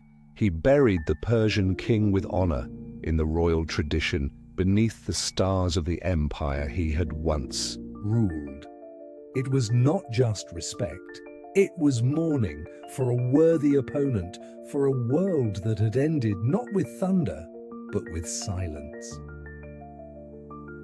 In that moment, Alexander's conquest became something deeper. He did not stand as a destroyer, he stood as a torchbearer. The empire of Persia would not vanish under his boots, it would continue. Through him, a king reborn. After the dust of conquest settled, a new chapter began, not of war, but of transformation. Alexander, now ruler of the largest empire the world had ever seen, did not rest in the customs of Macedon. He looked instead to Persia, not with disdain, but with reverence. He adopted Persian dress, flowing robes, jeweled girdles, symbols of elegance and history. He married Persian women, most notably Roxana of Bactria, and encouraged his generals to do the same. These unions were not just personal, they were political. They were gestures of union between peoples, between legacies. He kept the Persian satrap system, retaining local governors and respecting traditions. He entered temples not as a stranger but as a pilgrim. He listened to priests, he learned the sacred rites. He spoke not only with the words of a conqueror, but with the voice of continuity. To many Greeks, this was troubling. They saw Alexander changing, slipping from their mold. But to the Persians, he was something new, a king who did not ask them to forget, but invited them to remember, to share, to rebuild together. He envisioned a world where East and West were not rivals, but one, a fusion of thought of language, of spirit. The coins bore his image, yes, but they carried the symbols of both worlds. The armies marched beneath blended banners. The laws combined clarity with compassion. In time, Alexander moved beyond even Persia, into Central Asia, into India. But the heart of his empire remained where Cyrus had once walked. In the old palaces, among the old stones, something new had taken root. He did not just wear the Persian crown, he wore its memory, its soul. And though his life would be short, his vision endured, whispered in the ruins, in the stories, in the long thread of history that binds past to future. Chapter 11, Persia, under the Hellenistic sky. When Alexander breathed his last in Babylon in 323 BCE, the world he had shaped with sword and dream began to shatter. There was no clear air, no peaceful transition, only a question: who would rule the vast empire he had carved in just over a decade?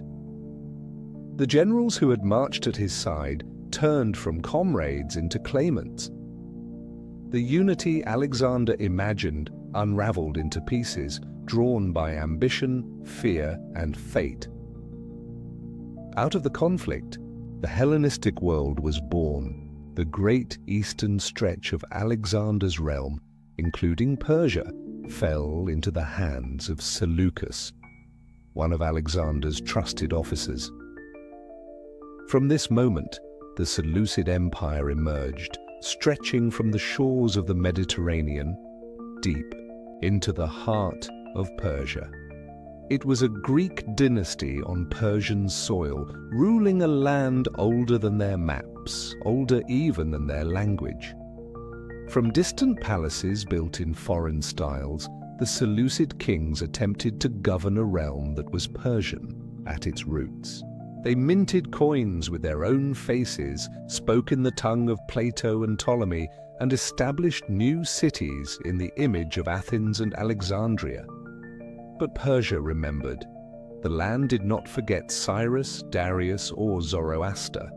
The mountains still whispered the old names. The rivers still followed the same ancient paths. And the people, farmers, priests, merchants, mothers, carried something deeper than law or loyalty. They carried memory. The Seleucids ruled with military power and bureaucratic force, but often struggled to hold the heart of Persia.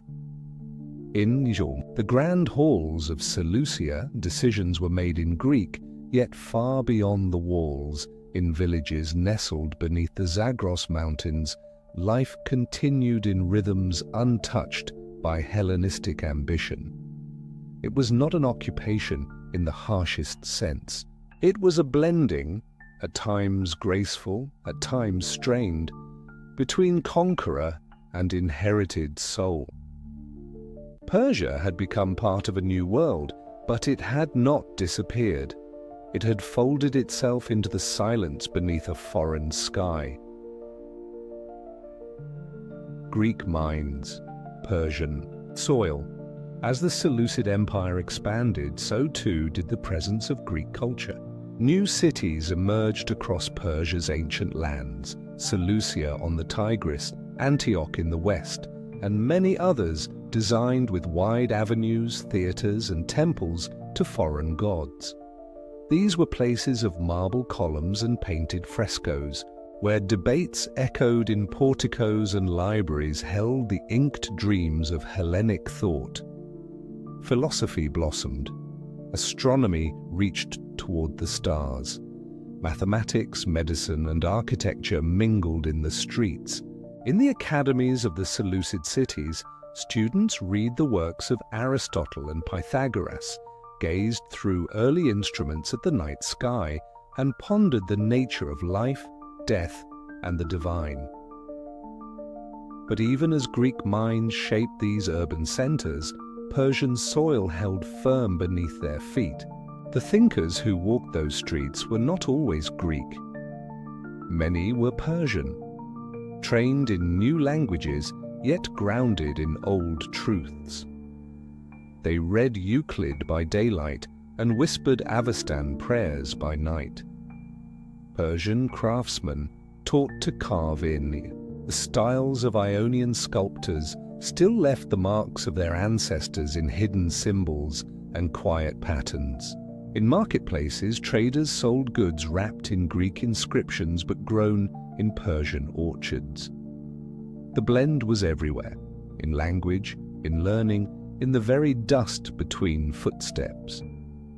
This period did not erase Persian culture. It transformed it, sometimes gently, sometimes with friction. The temples of reason rose beside temples of flame. Greek dramas were performed for audiences who still believed in Ahura Mazda. And in quiet rooms, scribes translated Zoroastrian texts into Greek, preserving the old words in the language of the new rulers. In this way, a strange harmony was born, not peaceful, not perfect, but real. Persia did not retreat, it adapted. Beneath the weight of marble, its spirit still stirred. Temples and tensions. In the deeper places of the empire, the valleys, the hillsides, the quiet lands beyond the reach of stone-paved roads, something sacred lingered. Zoroastrianism, the fire-born faith of ancient Persia, did not burn in great temples anymore, but it burned. The Seleucids, in their quest to unify the empire under Hellenistic ideals, suppressed what they could not understand. Zoroastrian priests were displaced. In some regions, their texts were dismissed, their rituals overlooked. The great fire temples of the old empire fell into disrepair. Some were converted into shrines for new gods, gods with Greek names and Greek faces. But fire is not so easily extinguished. In caves hidden between cliffs, villagers built modest altars. In quiet homes, families lit flames before dawn and murmured prayers in the ancient tongue.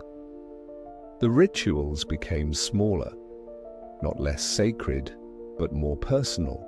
The sacred thread, once woven into state ceremonies, was now guarded by shepherds, midwives, and wandering poets.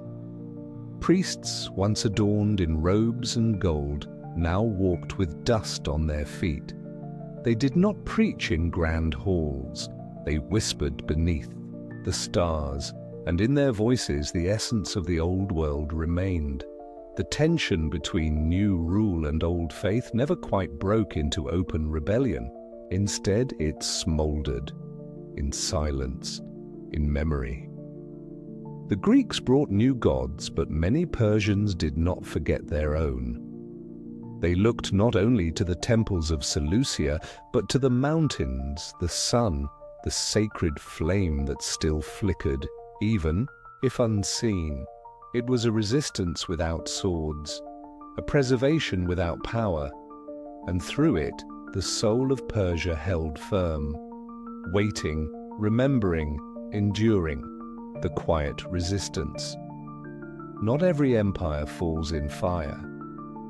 Some are carried softly, preserved, not by kings or armies, but by the unnoticed hands of daily life. In the age of Seleucid rule, when Greek was spoken in courts and cities shone with foreign light, it was the common people who kept Persia's heart beating. They did not rise in revolt, they did not shout in defiance. Instead, they remembered. Peasants, planting seeds, followed the same lunar patterns their ancestors had used. Midwives spoke prayers older than the palaces around them. Children learned to read from scrolls copied not in Greek, but in scripts drawn from the old traditions. These were not rebellions. They were inheritances and passed quietly from mouth to ear, from gesture to gesture. Poets composed verses in fading dialects, their rhythms filled with echoes of the Achaemenid past. They sang not for courts, but for fields and festivals. Their songs told stories of justice, of kings who ruled with wisdom, of fire that never died. And though their names may be lost to history, their verses were carved into memory like stone. In the marketplaces, merchants told tales, some true, some not, of the great kings of the old gods, of days when Persia stood alone beneath the stars.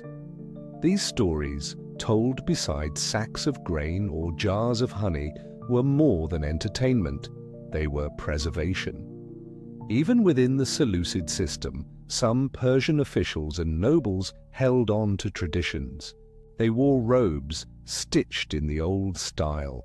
They signed contracts in native tongues. They honored both the present and the past, walking a line between survival and silent rebellion. And so, while the Seleucid kings ruled with might, and their architects shaped cities in the image of Athens, the true soul of Persia lived elsewhere, in the fields, in the villages, in the hearts of those who did not need power to remember who they were. Chapter 12. The Rise of the Parthians. In the vast northeastern reaches of the former Persian heartlands, where mountains met the open steppe and the wind never slept, a new power began to stir. These were not kings born of palaces or raised in marble halls. They were riders, shaped by distance, silence, and the endless movement of hooves over earth. They were the Parthians. Long before they were an empire, they were a people in motion. Originating from the tribe known as the Pani, they lived along the fringes of ancient borders, watching, waiting and surviving. In a world caught between the remains of Hellenistic power and the looming shadow of Rome, the Parthians did not conquer with vast legions or towering walls. They arrived with something quieter, a sense of timing. The horse was at the heart of Parthian life. It was not simply a tool of war, but a companion of migration, a bearer of stories, a rhythm in the blood. Parthian warriors learned to ride before they learned to command, and their archery was a gift of precision born from movement. From the saddle they could turn, twist, and release arrows while galloping full speed away, a technique that confounded every enemy who gave chase. This became known as the Parthian shot, a mark of their uncanny grace under speed. Their strategy was unlike the rigid phalanxes of the Greeks or the methodical formations of the Romans. The Parthians would strike suddenly, burning like fire across the plains, and just as quickly vanish, swallowed by the terrain, dissolved into the horizon. To fight them was to fight ghosts, but they were not just warriors. They were patient, builders. Over time, their influence spread beyond tactics. They began to weave a fabric of authority across regions left adrift after Alexander's empire had fractured. In place of conquest, they offered presence. In place of control, flexibility. And slowly, as one city after another bowed to their rhythm, the world began to recognize the rising shape of a new Persia, not forged in fire, but in movement. Rome meets resistance. As centuries turned and empires grew restless, a new giant emerged in the West. Rome, once a republic of city-states, had grown into a colossus of marble and iron. Its legions had marched across Europe, over the seas, and deep into the former lands of Alexander. And with each mile gained, its gaze turned further east. Persia to Rome was both legend and prize. The memory of Cyrus, Darius, and Xerxes still echoed through Roman halls, not as reverence, but as challenge. So the empire sent its armies eastward toward the land now held by the Parthians. In 53 BCE, the two worlds collided near a small town called Carrhae. The Roman general Crassus, one of the richest men in Roman history, led a massive force into Parthian territory. He expected swift glory. He met something else entirely. The Parthians, led by General Serena, did not engage in the predictable battles Rome had come to dominate. Instead, they danced along the flanks, archers unleashing arrow after arrow from horseback. Their cavalry thundered across the plains, always just out of reach. Roman shields were no match for the speed of Parthian flight and fire.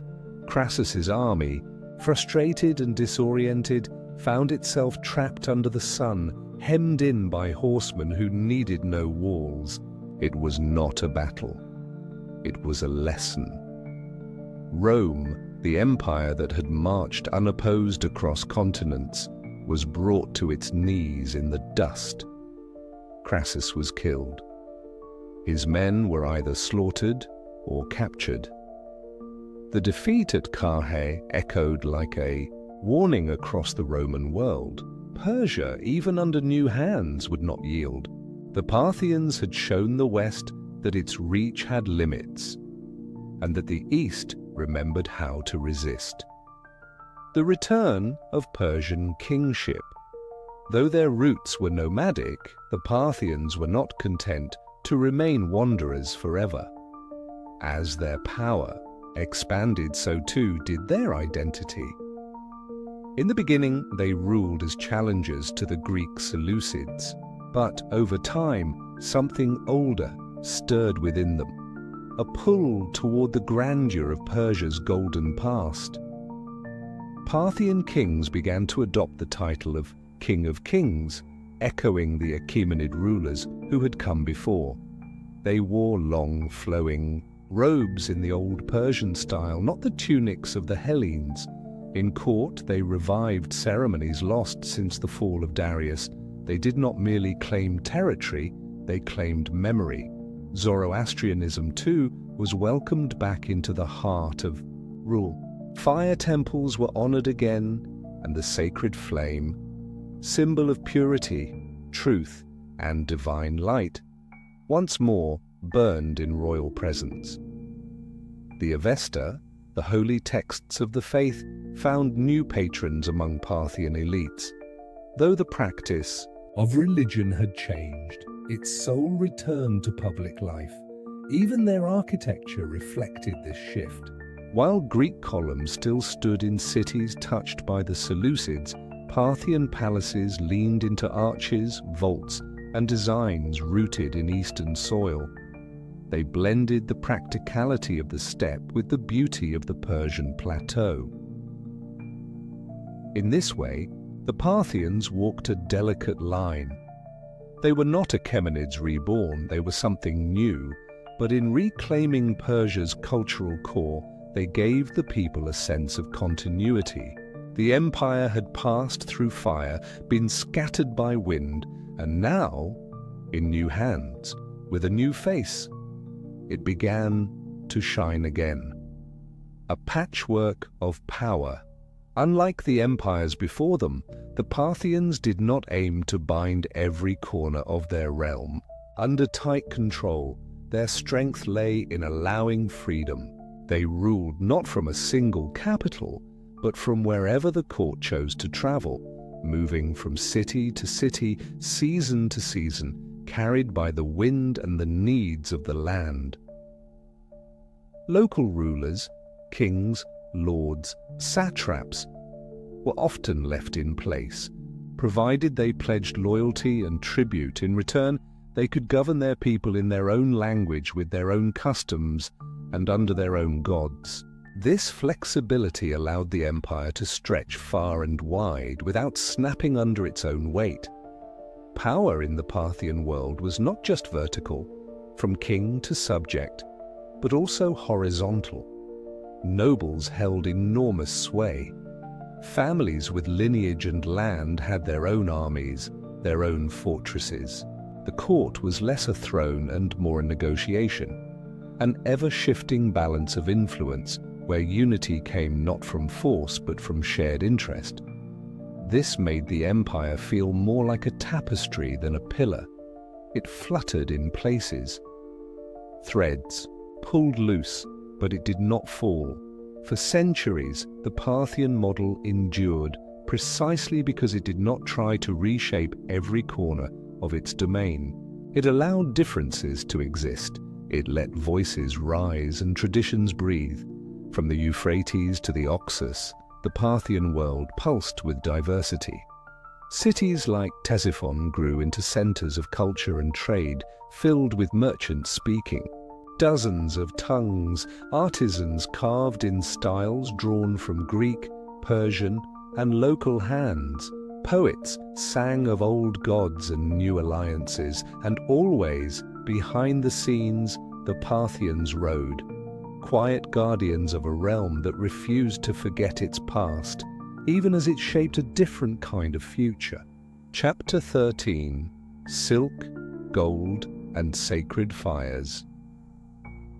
Beneath the endless blue sky of the ancient world, long ribbons of earth stretched from east to west, winding through deserts, across mountains, and over quiet rivers. These were the arteries of an Xerxes Empire, and Persia, vast and watchful, was their beating heart. Here, at the center of the world's great crossroads, the Silk Road was not merely a route. It was a living rhythm, pulsing with footsteps, hoofbeats, and the wheels of countless cars. Caravans arrived like slow-moving constellations. From the east came silk, light as wind, dyed in shades the sun could not rival. It traveled from China, across high plateaus and barren stretches, finally reaching the cities of Persia like a whispered secret wrapped in fabric. From India came spices, warm, red, and fragrant, carried in pouches that scented the air before the traders even spoke. And from the west, Roman glass glimmered like frozen water, fragile but bold, a symbol of a different world. These roads were not just paths of commerce. They were channels of transformation. Each item carried held stories of the hands that shaped it, the cities it passed, and the languages it heard. To move through Persia was to feel the weight of the world's exchange. But Persia was more than a place the road passed through. It was a destination. Its own craftsmen offered finely woven textiles, patterned tiles, and elegant metalwork. Its scribes sold books written in scripts from across empires, and its apothecaries stocked herbs gathered from every hill and valley. Traders did not simply pass through Persia. They paused, rested, bought, sold, and stayed. Along the way, caravans found safety in the empire's caravanserais, stone-walled inns that offered shelter from sandstorms and robbers alike. Inside, travelers shared food and stories beside flickering lamps, their voices blending into a soft, multilingual hum. Persia offered them rest, not just for their bodies, but for their minds, cities of exchange. Where roads converged, cities bloomed, not just with wealth, but with wonder. Ray, ancient and serene, shimmered beneath the mountains with its green gardens and quiet scholars. Nishapur rose like a jewel from the desert, known for its turquoise and poetry. And Ctesiphon, the beating heart near the Tigris, swelled with layers of culture, crowned with domes that caught the sunset like golden bowls. In these cities, markets were not only places of trade, but theaters of thought. Beneath shaded awnings, coins changed hands. But so did questions and philosophies. A merchant from Antioch might sell his olive oil beside a Chinese herbalist offering remedies, while a Persian astronomer stood nearby, sketching the movements of stars on parchment. Ideas flowed like wind between stall and scholar. The works of Aristotle arrived in translation. Indian mathematics passed from palm leaves to memory. Zoroastrian thinkers debated ethics while Christian monks discussed scripture, all under the same sun, all sipping from the same cups of sweet, spiced tea. Universities too began to grow in these centers. They were not grand halls like in later centuries, but modest rooms filled with eager minds. In Nishapur, students studied geometry with the same intensity as poetry.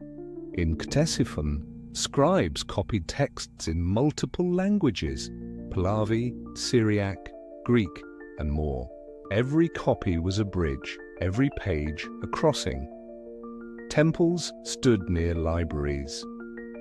Mosques would later rise too. Yet for now it was a mosaic, imperfect but brilliant. These cities lived and breathed not through conquest, but through exchange. They grew because they welcomed difference, because they valued ideas alongside goods. And in their crowded streets, beneath the calls of vendors and the footsteps of camels, Persia's quiet genius pulsed, not loud, but enduring. Zoroastrian resurgence. While cities rose and roads brought riches, something even older flickered into new life. Something rooted not in trade, but in spirit. Zoroastrianism, the faith that had once guided emperors and kings, began to glow again after long shadows. In remote valleys, where no caravans passed, priests gathered. They trained in silence, reading sacred texts and tending to fires that had never been allowed to die. These flames, pure, bright, and undying, were more than symbols. They were the heart of the world, the visible thread between the human and the divine. Temples, once neglected or hidden, were rebuilt with care. Their architecture was humble, but their presence profound. Set apart from city noise, they stood surrounded by nature, near rivers, in open plains, or high upon stony cliffs. Within, fire altars burned continuously, their flames fed with dried wood and reverent hands. It was during this time that the Avesta, the sacred scripture of Zoroastrianism, was gathered, protected, and passed down. Parts of it had been lost during earlier invasions. Other pieces survived only in memory or scattered fragments. Now scribes worked carefully to bring it together again, stitching the wisdom of centuries into one sacred body. This resurgence was not loud or political. It was quiet, devout, resilient. The priests taught that good thoughts, good words, and good deeds remained the highest path. The world was a battleground between light and darkness, but not one of swords. It was a war within, and the fire was the reminder that truth, no matter how faint, could still burn through shadow. Even in cities dominated by trade, the sacred still found space. Traders would pause before their journeys to whisper a prayer at a temple gate. Families brought offerings, not gold or incense, but promises of honesty, humility, and clean hearts. The sacred fire became more than ritual. It was memory.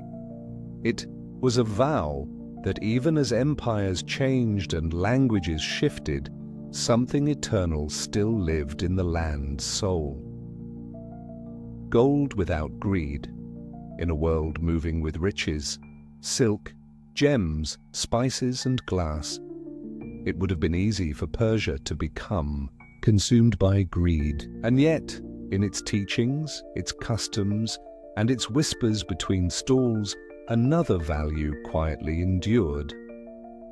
Persian ethics, shaped deeply by Zoroastrian thought, did not treat wealth as evil, but warned against worshipping it. Business was a sacred trust. A fair deal, an honest scale, a promise kept. These were seen as spiritual acts. To cheat a partner was not just a crime, but a wound to the soul.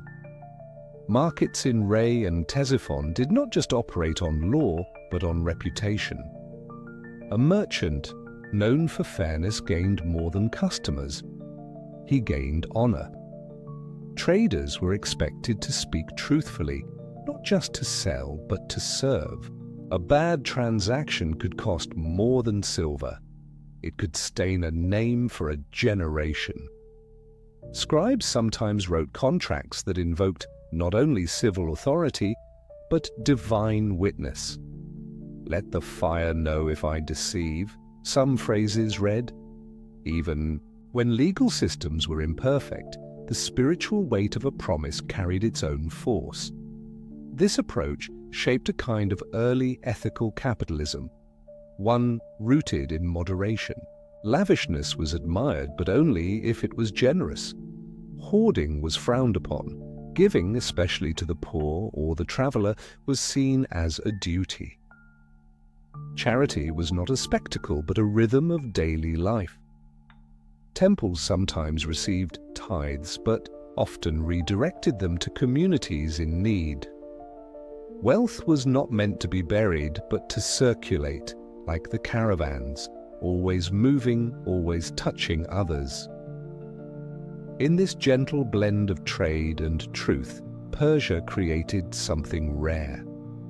A culture that knew the weight of gold, but never let it outshine the sacred flame.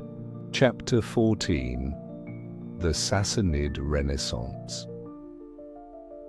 In the quiet before dawn, when the desert wind whispered through the ruins of old cities, a new power was stirring in the east. The Parthian Empire, once strong, now scattered, had become a fractured shell of what it once was. In this time of uncertainty, a nobleman named Ardashir rose not with the silence of a shadow, but with the flame of ambition, bright and determined. Ardashir, son of a local ruler in Persis, was no ordinary man. He believed the greatness of Persia could return, not just as memory, but as a living breath. His eyes were fixed not only on his own province, but on the throne that once belonged to the mighty Achaemenids, the kings who built Persepolis and ruled from the Nile to the Indus. He began by consolidating power in his homeland, building alliances and winning small victories. Slowly, he pulled together the fractured pieces of strength, like gathering scattered embers into a single, glowing fire. The Parthian king, Artabanus IV, tried to stop him. The two forces clashed in the year 224 CE at the Battle of Hormozgan. Ardashir's army, smaller but more focused, broke the Parthian line. The king was killed. The Parthian Empire, after nearly 5 centuries, was no more. Ardashir did not merely take the crown, he reimagined it. He declared himself King of Kings of Iran, echoing the ancient titles of Darius and Cyrus. And with that title, he gave birth to a new dynasty, the Sassanid Empire. He traced his lineage not through the Parthians, but through the old Achaemenid line, anchoring his rule in a dream of resurrection. Statues were raised, coins were minted with his image, and Persepolis, though a ruin, became a symbol of renewal. The phoenix of Persia had taken flight once more. Ardashir's reign marked the beginning of something deeper than conquest. It was a return to purpose. With his son Shapur, At his side, the early Sassanids built a foundation of statecraft, religion, and order. Cities grew stronger, borders became clearer. And Persia, now draped in the robe of the past, walked steadily into a new golden age. A state built on faith. If Ardashir held the sword in one hand, he carried fire in the other, not as a weapon, but as a symbol. Under the Sassanids, Zoroastrianism was no longer a private faith or a loose set of rituals. It became the official soul of the empire. The sacred fire, once kept in quiet temples, now blazed brightly in the heart of cities, palaces, and even battlefields. Where the Achaemenids had tolerated many faiths, the Sassanids sought unity through belief. Priests rose in prominence, becoming not only spiritual guides but also advisors and record keepers. Temples multiplied across the land, from the high mountains of Media to the soft plains of Khuzestan. In every one, the eternal fire burned, carefully tended by magi day and night. It symbolized purity, truth, and the divine order of the universe. In the eyes of the Sassanids, it was more than ritual. It was identity. The Avesta and the sacred texts of Zoroastrianism were gathered, codified, and protected. Oral traditions were written down, doctrines were clarified, and ceremonies were standardized. Under Shapur Thafran and his successors, the state and the faith walked together. The concept of king and religion became one, a fusion that gave moral weight to the crown and spiritual direction to the people. But faith was not used only to control. It inspired architecture, education, and law. Zoroastrian ethics, the emphasis on good thoughts, good words, and good deeds, became the guiding light of civil life. Even the justice system was touched by the fire. Judges were trained in scripture. Punishments were designed not only to correct, but to restore harmony. Still, this unity had its cost. Other religions, Christianity, Judaism, Buddhism, and Manichaeism, were at times tolerated, at times suppressed, depending on the ruler. Some kings were harsh, others more open. Yet across the centuries, one thing remained clear. The Sassanid Empire saw itself not just as a political force, but as the guardian of a sacred world order where the fire never died and truth was protected like treasure. War with the West. To the west, across the rivers and deserts, lay the Roman Empire, powerful, proud, and watchful. The Romans had long tangled with the Parthians, but now they faced something different. The Sassanids were not merely defenders of their land, they were visionaries, heirs of an ancient legacy, and determined to be equals on the world stage. From the moment Ardashir claimed the throne, Rome and Persia entered a new chapter, one of rivalry, respect, and relentless conflict. The first great clash came under Shapur I. He led campaigns deep into Roman territory, capturing cities and, in a moment that echoed through history, even capturing a Roman emperor. Valerian, taken alive in battle, was brought to Persia in chains, a living trophy.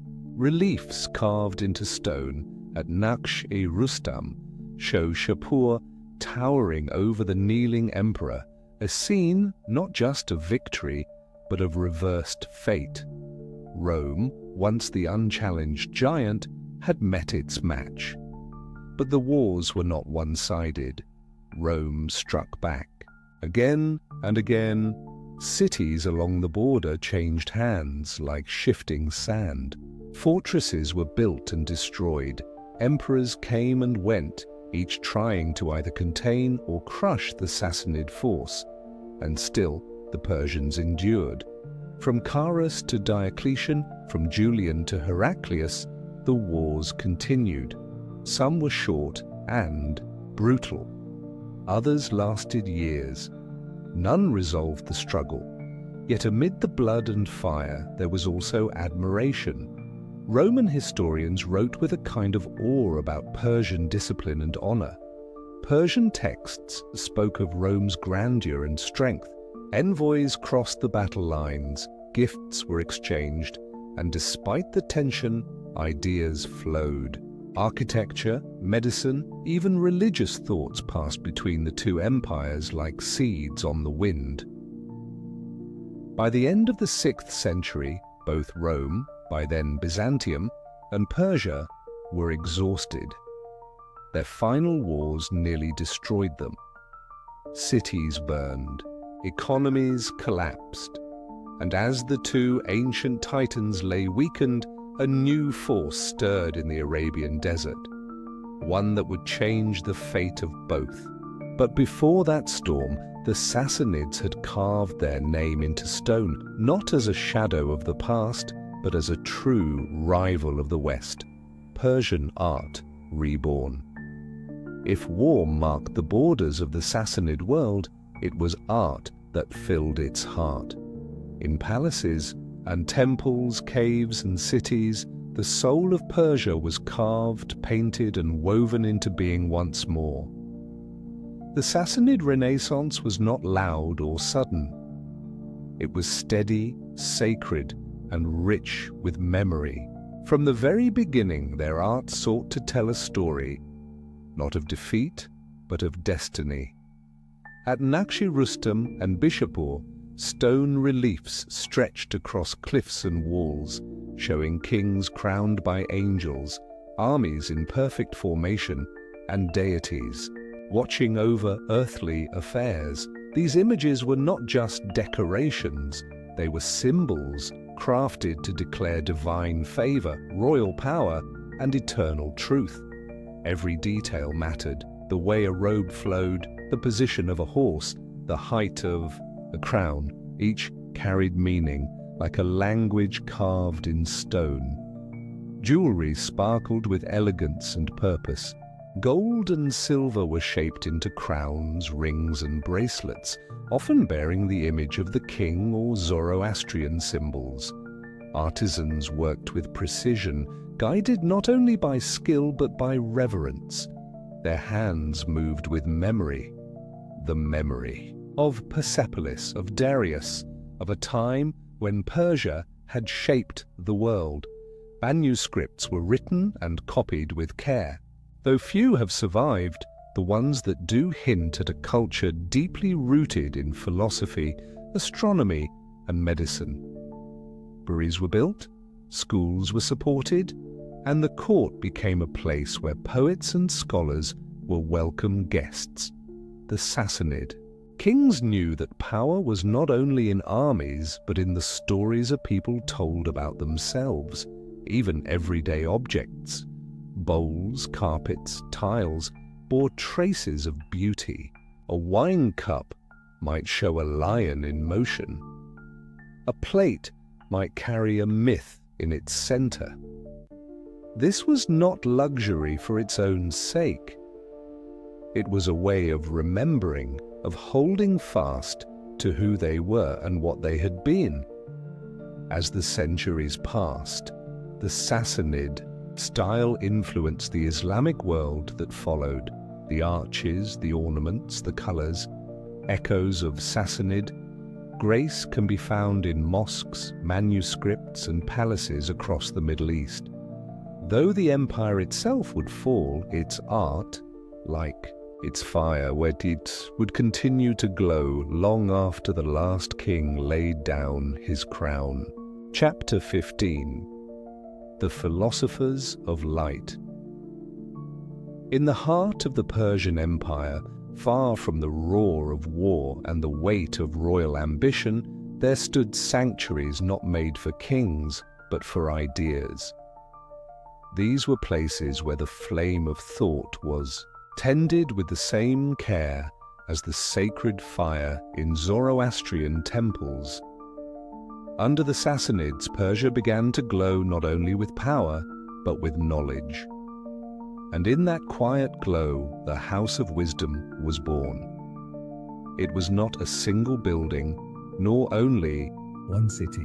The House of Wisdom was a spirit that lived in many halls, libraries and academies across the empire. In places like Gundashapur, Nisibis and Ctesiphon, scholars gathered like stars in a wide night sky, each one carrying light. These centers of learning welcomed those who studied medicine, mathematics, philosophy, and the movements of the heavens. They also invited those from beyond Persia's borders, Greek thinkers, Indian mathematicians, and Christian scribes, all joining their voices in a shared song of discovery. Texts were brought from faraway lands, some carried over mountains, others copied by hand. Greek works of Aristotle and Hippocrates were translated into Middle Persian. Indian texts on astronomy and number systems found new readers, and Persian classics, shaped by the ethics of Zoroaster and the myths of old, were preserved and reimagined for a new world. This exchange was more than academic. It was a weaving of cultures where wisdom was not hoarded but shared. The Sassanid scholars believed that knowledge had no single homeland. They saw truth not as a wall but as a bridge, and so they built a universal library, not in stone but in memory, parchment, and spoken word. This great gathering of ideas would later echo through the Islamic Golden Age, influencing cities like Baghdad and Cordoba. But it began here, in Sassanid Persia, where minds were free to wander, and the soul of learning was deeply honored. In these places, knowledge was not rushed. It was studied slowly, like the stars. Questions were welcomed, answers were tested, and always there was the belief that light, true light, came not only from the sun, but from the understanding passed from one mind to another. Doctors and dreamers. Among the many voices that rose within Persia's halls of thought were those who sought healing, not just of the body, but of the soul. Persian medicine during the Sassanid era was a reflection of their deeper beliefs that health was harmony and sickness was imbalance. It was not enough to treat pain. One had to understand where it came from, within the body, the stars, or even the spirit. Physicians studied humors, seasons, and the positions of planets. They believed the body was a reflection of the universe. What happened in the sky could affect what happened in the blood. Treatments often included herbs, minerals, and diet changes, but they were given with prayers, with dreams, and with deep listening to the patient's story. Healing was a sacred task. The doctor was not just a fixer, but a guide. One such figure was Berzo, a royal physician and philosopher who served under Khosrow the Fae. He did not see medicine and thought as separate paths. In his writings, he spoke of balance between life's forces, between thought and action, fire and earth, joy and sorrow. Berzo also traveled to India, seeking knowledge from their texts, and is said to have helped translate the fable collection Kalila and Dimna into Persian, stories that taught wisdom through animals and allegories. For him, stories were medicine, too. Another name that echoed through Persia was Mani, not a doctor in the usual sense, but a healer of a different kind.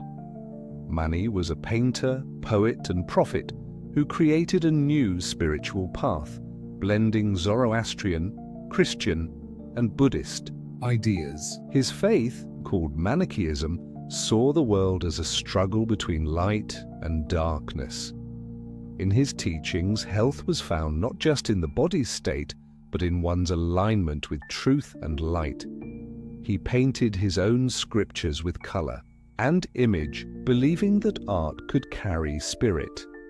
Though Mani's faith was later rejected by the state, his vision of healing as something spiritual, creative, and holistic remained in the soil of Persian thought. Whether through pulse or parable, dream or diagnosis, Persia's doctors and dreamers reminded the world that wisdom was not only for the mind, it was for the whole being. The towers of silence. Even in death, the Sassanid world followed the rhythm of nature. Unlike many empires that buried their dead beneath the ground or lit great funeral pyres, the Zoroastrian Persians turned to the sky. They believed that earth, fire, and water were sacred and should not be polluted by decay. And so they chose a different path, one both solemn and serene. The dead were taken to raised circular structures called dakmas, or towers of silence. Built on high hills or distant ridges, these towers faced the sun and sky. There, the bodies of the departed were laid upon flat stone rings. In silence and care, they were given back to nature, not as waste, but as offering. Vultures, seen as purifiers, would come. The bones, once clean, were later placed in small stone ossuaries. This practice may seem strange to modern eyes, but for the Zoroastrians, it was deeply respectful. It kept the elements pure, honored the cycle of life, and treated death not as an end, but as a return. The body had served its time. Now it would feed the earth, rise with the wind, and fall as rain. There was no fear in this, only peace. Around the towers, the priests would chant prayers guiding the soul through its journey. The Gathas, sacred Zoroastrian hymns, spoke of light, justice, and eternal truth. The soul, they believed, would cross the Chinvat Bridge, a narrow crossing between worlds. For the righteous it widened, for the wicked it narrowed, and at the end waited judgment, not by gods of wrath, but by the soul's own reflection. These rites shaped how Sassanid Persia saw life itself. To live well was to die well. To act with honesty was to leave the world gently. And to be remembered was not through monuments of gold, but through lives touched, virtues lived, and prayers whispered on mountain tops. In these sky burials, the Sassanids showed that even in silence, dignity could shine, and that even in death, there was a kind of light. Mystics and monarchs, beneath the jeweled ceilings of royal palaces, beyond the clatter of swords and the ink of treaties, there were conversations, quiet, weighty, and luminous. Sassanid kings, though rulers of armies and architects of empires, were also seekers. They invited philosophers, mystics, and sages into their courts, not to flatter them, but to question them. It was under Khosrow Bash, known as Anushirvan the Just, that these meetings flourished. He believed that a king without wisdom was a body without a heart. He gathered thinkers from many lands, Nestorian Christians, Zoroastrian priests, Indian Brahmins, and Greek physicians. They sat together, drank together, and debated the great puzzles of life. What is fate? What is truth? What does it mean to be just? These were not loud arguments, but slow meditations. Words were chosen with care. Parables were told. Stars were observed. And through it all, the idea grew that ruling justly meant more than passing laws. It meant understanding the soul. Khosrow himself asked questions like a student. He praised those who disagreed with him if their reasoning was clear. His rule became a model, not just of strength, but of luminous thought. Beyond the courts, mystics wandered the empire, Sufis before the word existed. They wrote of love, light, and the divine breath within all things. Some remained close to cities. Others wandered into deserts. They saw the world not as a chain of events, but as a dream filled with symbols. In the moon's reflection, they saw the face of God. In a beggar's hand, they saw the shape of grace. Persia's greatness, then, was not only in its armies or its art. It was in this quiet willingness to ask, what is life? What is the soul? What is the light behind all things? And even when the empire fell, and as all empires do, these questions remained. They travelled on paper, in memory, and in wind. And those who asked them became part of something eternal. So ends the chapter on Persia's light-bearers, not just kings and generals, but healers, dreamers, and seekers of truth. In the hush of night, when the stars seem to whisper, perhaps it is their questions we still hear. Chapter 16, The Last Flame of Empire. The sun had not yet set on the Persian Empire, but its light had turned golden, soft and slanted, like the last rays of evening before the dark. And in that golden hour, one man stood at the helm, casting a long and noble shadow. His name was Khosrow Sirfus, and he came to the throne not only as a king, but as a philosopher, a man who dreamed not merely of power, but of wisdom woven into law. Khosrow, later called Anushirvan, meaning immortal, soul ruled with a clarity rare in any age. He saw the empire not as a machine of conquest, but as a garden of order, one that needed careful tending, pruning, and protection from decay. He reformed the tax system, easing the burden on farmers while ensuring that the empire's coffers remained steady. Land was surveyed, counted, and taxed with fairness. No longer would the fate of the poor rise and fall with the moods of collectors or the whims of the court.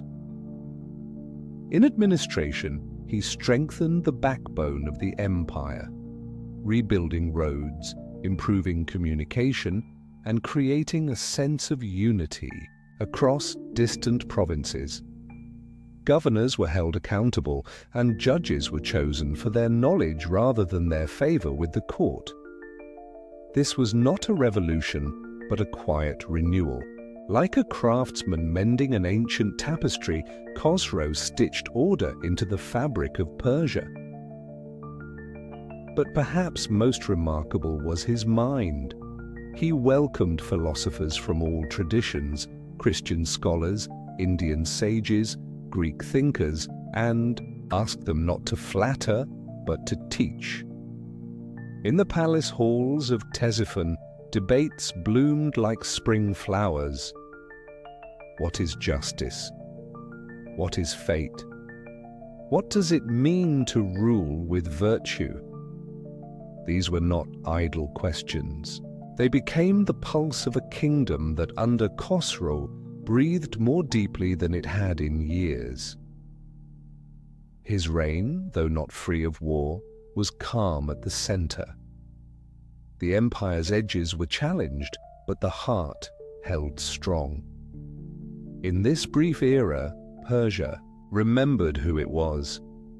Not only a land of kings and soldiers, but of thinkers, builders, and believers in truth.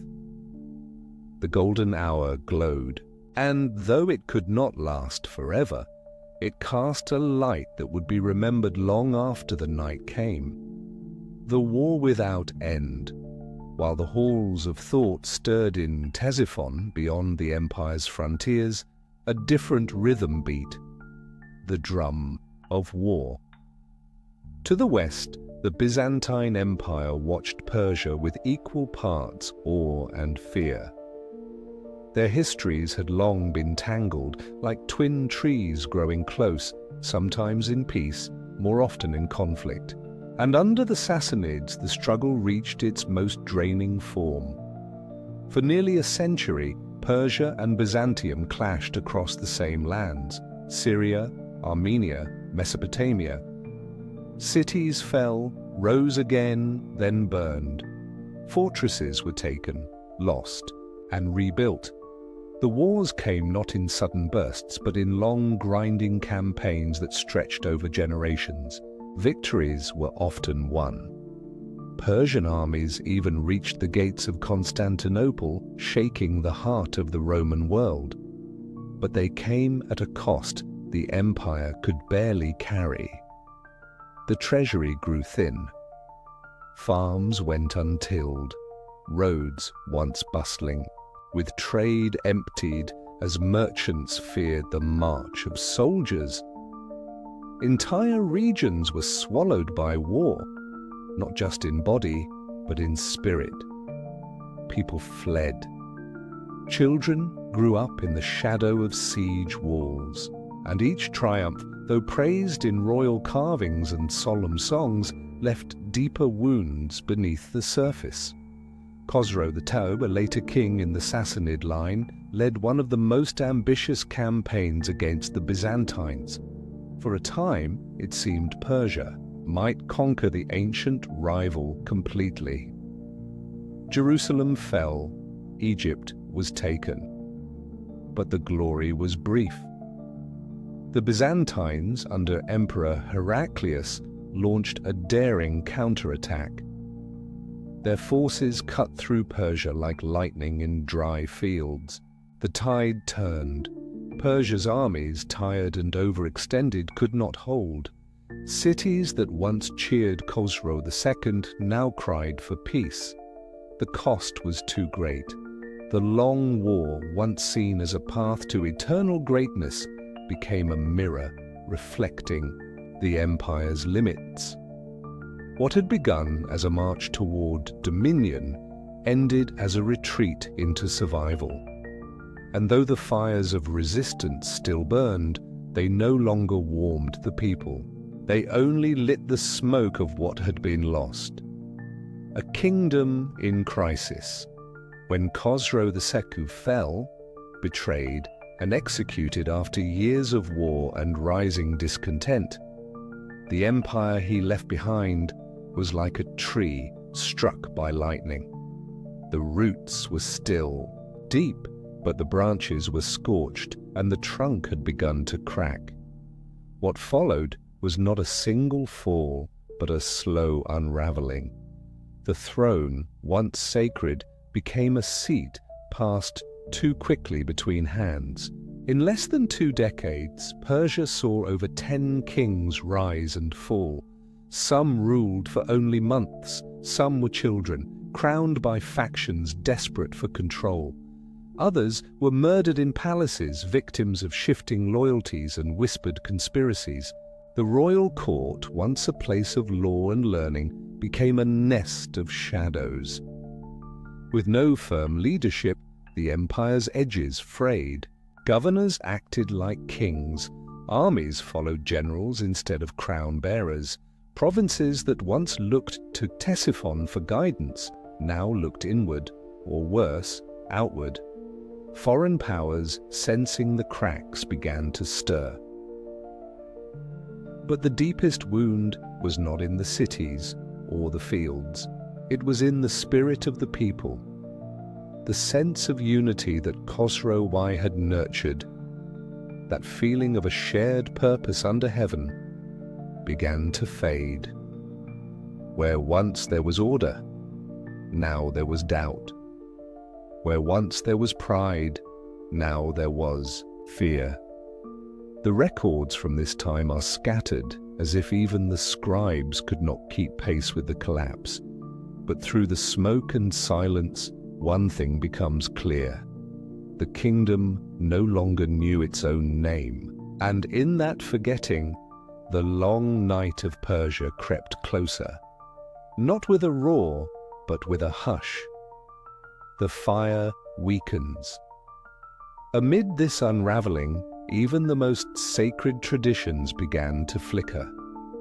For centuries, the Zoroastrian priests had stood like guardians, keepers of the holy flame, watchers of the cosmic balance. Their temples had been places of stillness, their teachings a thread tying the people to the stars. But now, even they were caught in the storm. With kings rising and falling, the priests moved closer to power, not to protect, but to preserve themselves. Some supported one ruler, others another, hoping to keep their temples funded, their influence intact. In doing so, they became part of the very chaos they once prayed against. The fire still burned in their sanctuaries, but it no longer lit the hearts of the people with the same warmth.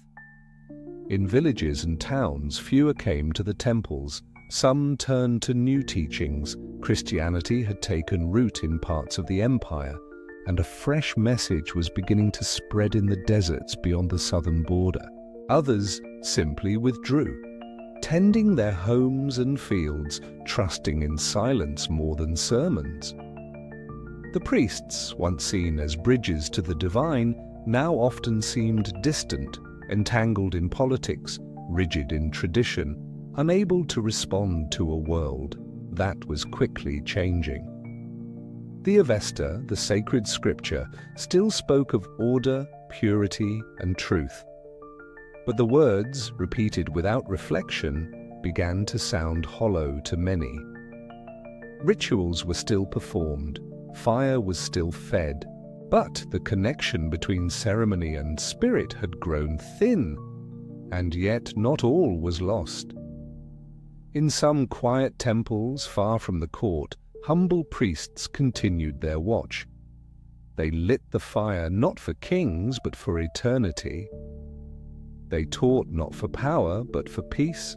And in those sacred spaces, the heart of Zoroastrianism, its deep yearning for goodness, light, and the harmony of creation, still lingered like a soft wind before dawn. As the empire drew nearer to its end, these small flames became its final light. Not the roar of armies, not the gold of palaces, but the quiet, unwavering glow of those who still believed, not in empire, but in something eternal. Chapter 17. The Fall to the Crescent Moon. It began not with a roar, but with a ripple, a distant wind stirring beyond Persia's southern borders. The Prophet Muhammad had passed, but his message did not end. It moved swiftly, carried by riders on horseback, by prayers on the wind, and by hearts lit with new conviction. These were not invaders seeking plunder. They were believers bound by a vision of unity, truth, and surrender to one God. And their journey would soon meet the waning light of the Sassanid Empire. The Persian Empire, weary from decades of war and political unrest, stood like an ancient citadel, its walls high, but its foundations trembling. When the Muslim armies reached its doorstep, the clash was not only of weapons, but of worlds. At Qadisiyah, a place now remembered in both sorrow and awe, Persian warriors gathered once more to defend what remained of a fading age. Their armor shone, their banners fluttered. They fought not only for land, but for memory, for the fire, temples for the kings of old, for the glory of Darius and Khosrow. The battle was long and fierce. On one side, an empire that had once rivaled Rome. On the other, a rising tide, still new, but driven by faith and fierce unity. Persian elephants charged, Arab cavalry responded. The rivers ran with the dust of battle and the silence of the fallen, and in the end the line did not hold. The Sassanid forces broke. The gates of their realm, once mighty, were opened. Yet the fall was not cruel. The conquerors, though victorious, treated the people with surprising care. They offered peace, protection, and new purpose. Some cities surrendered without a fight. Others watched in wonder as the soldiers of Islam prayed, not to idols, but in prostration before a formless god, their actions calm, their belief unshaken. For Persia, this was not just a loss of war. It was the beginning of transformation, subtle and steady, like a moonrise that changes the whole sky. The last emperor, far from the battlefield, the last light of Persia's royal house, flickered in exile. Yazdegerd III was still only a boy when crowned, the final heir to a dynasty that traced its roots to the ancient kings of Cyrus and Darius. He did not rule from a golden throne or issue commands to vast armies. His reign was one of retreat, of flight, of trying to hold together what history had already begun to unmake. As the Muslim forces pressed further into Persian lands, Yazdegerd fled eastward, from Ctesiphon to Media, then beyond, always hoping for aid that never truly came. In every village and city, he passed like a shadow, a symbol more than a sovereign. Some welcomed him. Others turned him away. And still he kept moving, guided by the weight of his bloodline and the fading whispers of an empire that no longer answered to its own name. He was not a warrior king like those before him. He bore no crown of conquest. But in his quiet flight, there was a kind of dignity, a mourning that held the soul of Persia in gentle hands. His death, when it came, was not upon a battlefield, but in a distant province, betrayed and killed by a local governor. No monument marks the place, no grand funeral was held. The line of the Sassanids ended not with trumpet or torch, but with silence. And yet, Yazdegerd became something more in memory. To later generations, he was not a failed king, but the last guardian of a fading world. In poems and prayers, his name lived on, the boy who bore an empire in his footsteps until there was nowhere left to go. His fall was not the end, but the closing of a chapter, one that left behind echoes too deep to fade. The changing of faiths. With the crown gone and the armies defeated, Persia did not fall into darkness. Instead, it entered a long twilight, where fire met crescent, and one faith slowly gave way to another. Zoroastrianism, the religion that had shaped Persian thought and law for centuries, began to wane. Not all at once, and not everywhere, but gradually, like embers, cooling after the fire has passed. The sacred temples, once filled with chanting priests and the eternal flame, grew quieter. In some cities, the fires were allowed to burn. In others, they were extinguished or converted. Mosques began to rise, first unfamiliar, then familiar. Their domes and minarets reached into skies that had once echoed with Zoroastrian hymns. But the change was not marked by destruction, it was marked by time. Many Zoroastrians accepted the new faith, others fled eastward, preserving their beliefs in distant lands.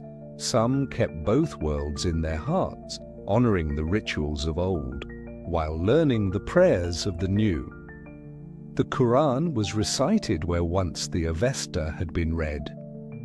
Yet beneath the surface, something deeper happened. A quiet blending where Persian rhythm, language, and soul began to shape the Islamic world.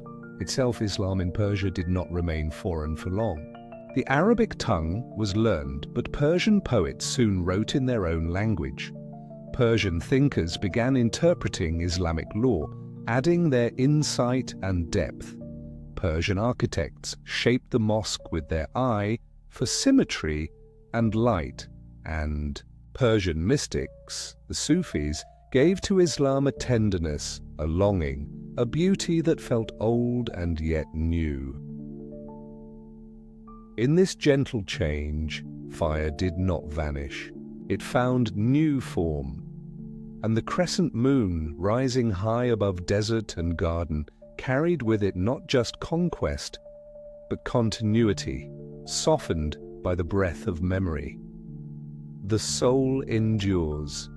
Though the empire had ended, though the crown was broken and the temples hushed, Persia itself was not erased. It remained, not in the lines of armies or the borders of maps, but in the quiet places where spirit lingers, in the stories passed from mother to child, in the poems sung beside quiet streams, in the rhythms of language, gesture, and thought that no conquest could undo. The Persian soul began to bloom again, not as a rival to Islam, but as a companion to it. The language, Farsi, emerged strong and lyrical, written in Arabic script, but filled with ancient metaphors and rhythms. Poets like Ferdowsi would one day reclaim the grandeur of old Persia in verse, writing of kings, warriors, and truths long buried.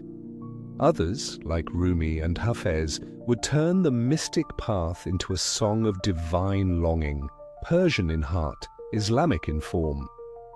In government, art, and philosophy, Persians became leaders of the new Islamic world. They brought their memory with them, not as rebellion, but as light. The caliphates that followed, from the Umayyads to the Abbasids, were touched by Persian minds. Baghdad, the new center of learning, bore the fingerprints of Persian thought. Hospitals, libraries, and gardens grew, shaped by hands that remembered Persepolis and dreamed of eternity. The spirit of Zoroaster, with its call for truth, purity, and right action, was not destroyed. It was transformed. Its echoes can be felt in Persian ethics, in the gentle insistence on balance, humility, and hope. Even today, fire temples still burn in quiet corners of Iran and India, tended by descendants of those who refused to forget. Persia, then, did not fall. It changed. It softened, folded, and adapted, like water, taking the shape of its vessel, yet remaining water still. Its empire became dust, but its soul, poetic, patient, and profound, endured. And in the hush or night, when the crescent moon climbs quietly into a star-dusted sky, that soul can still be felt, not as history, but as breath.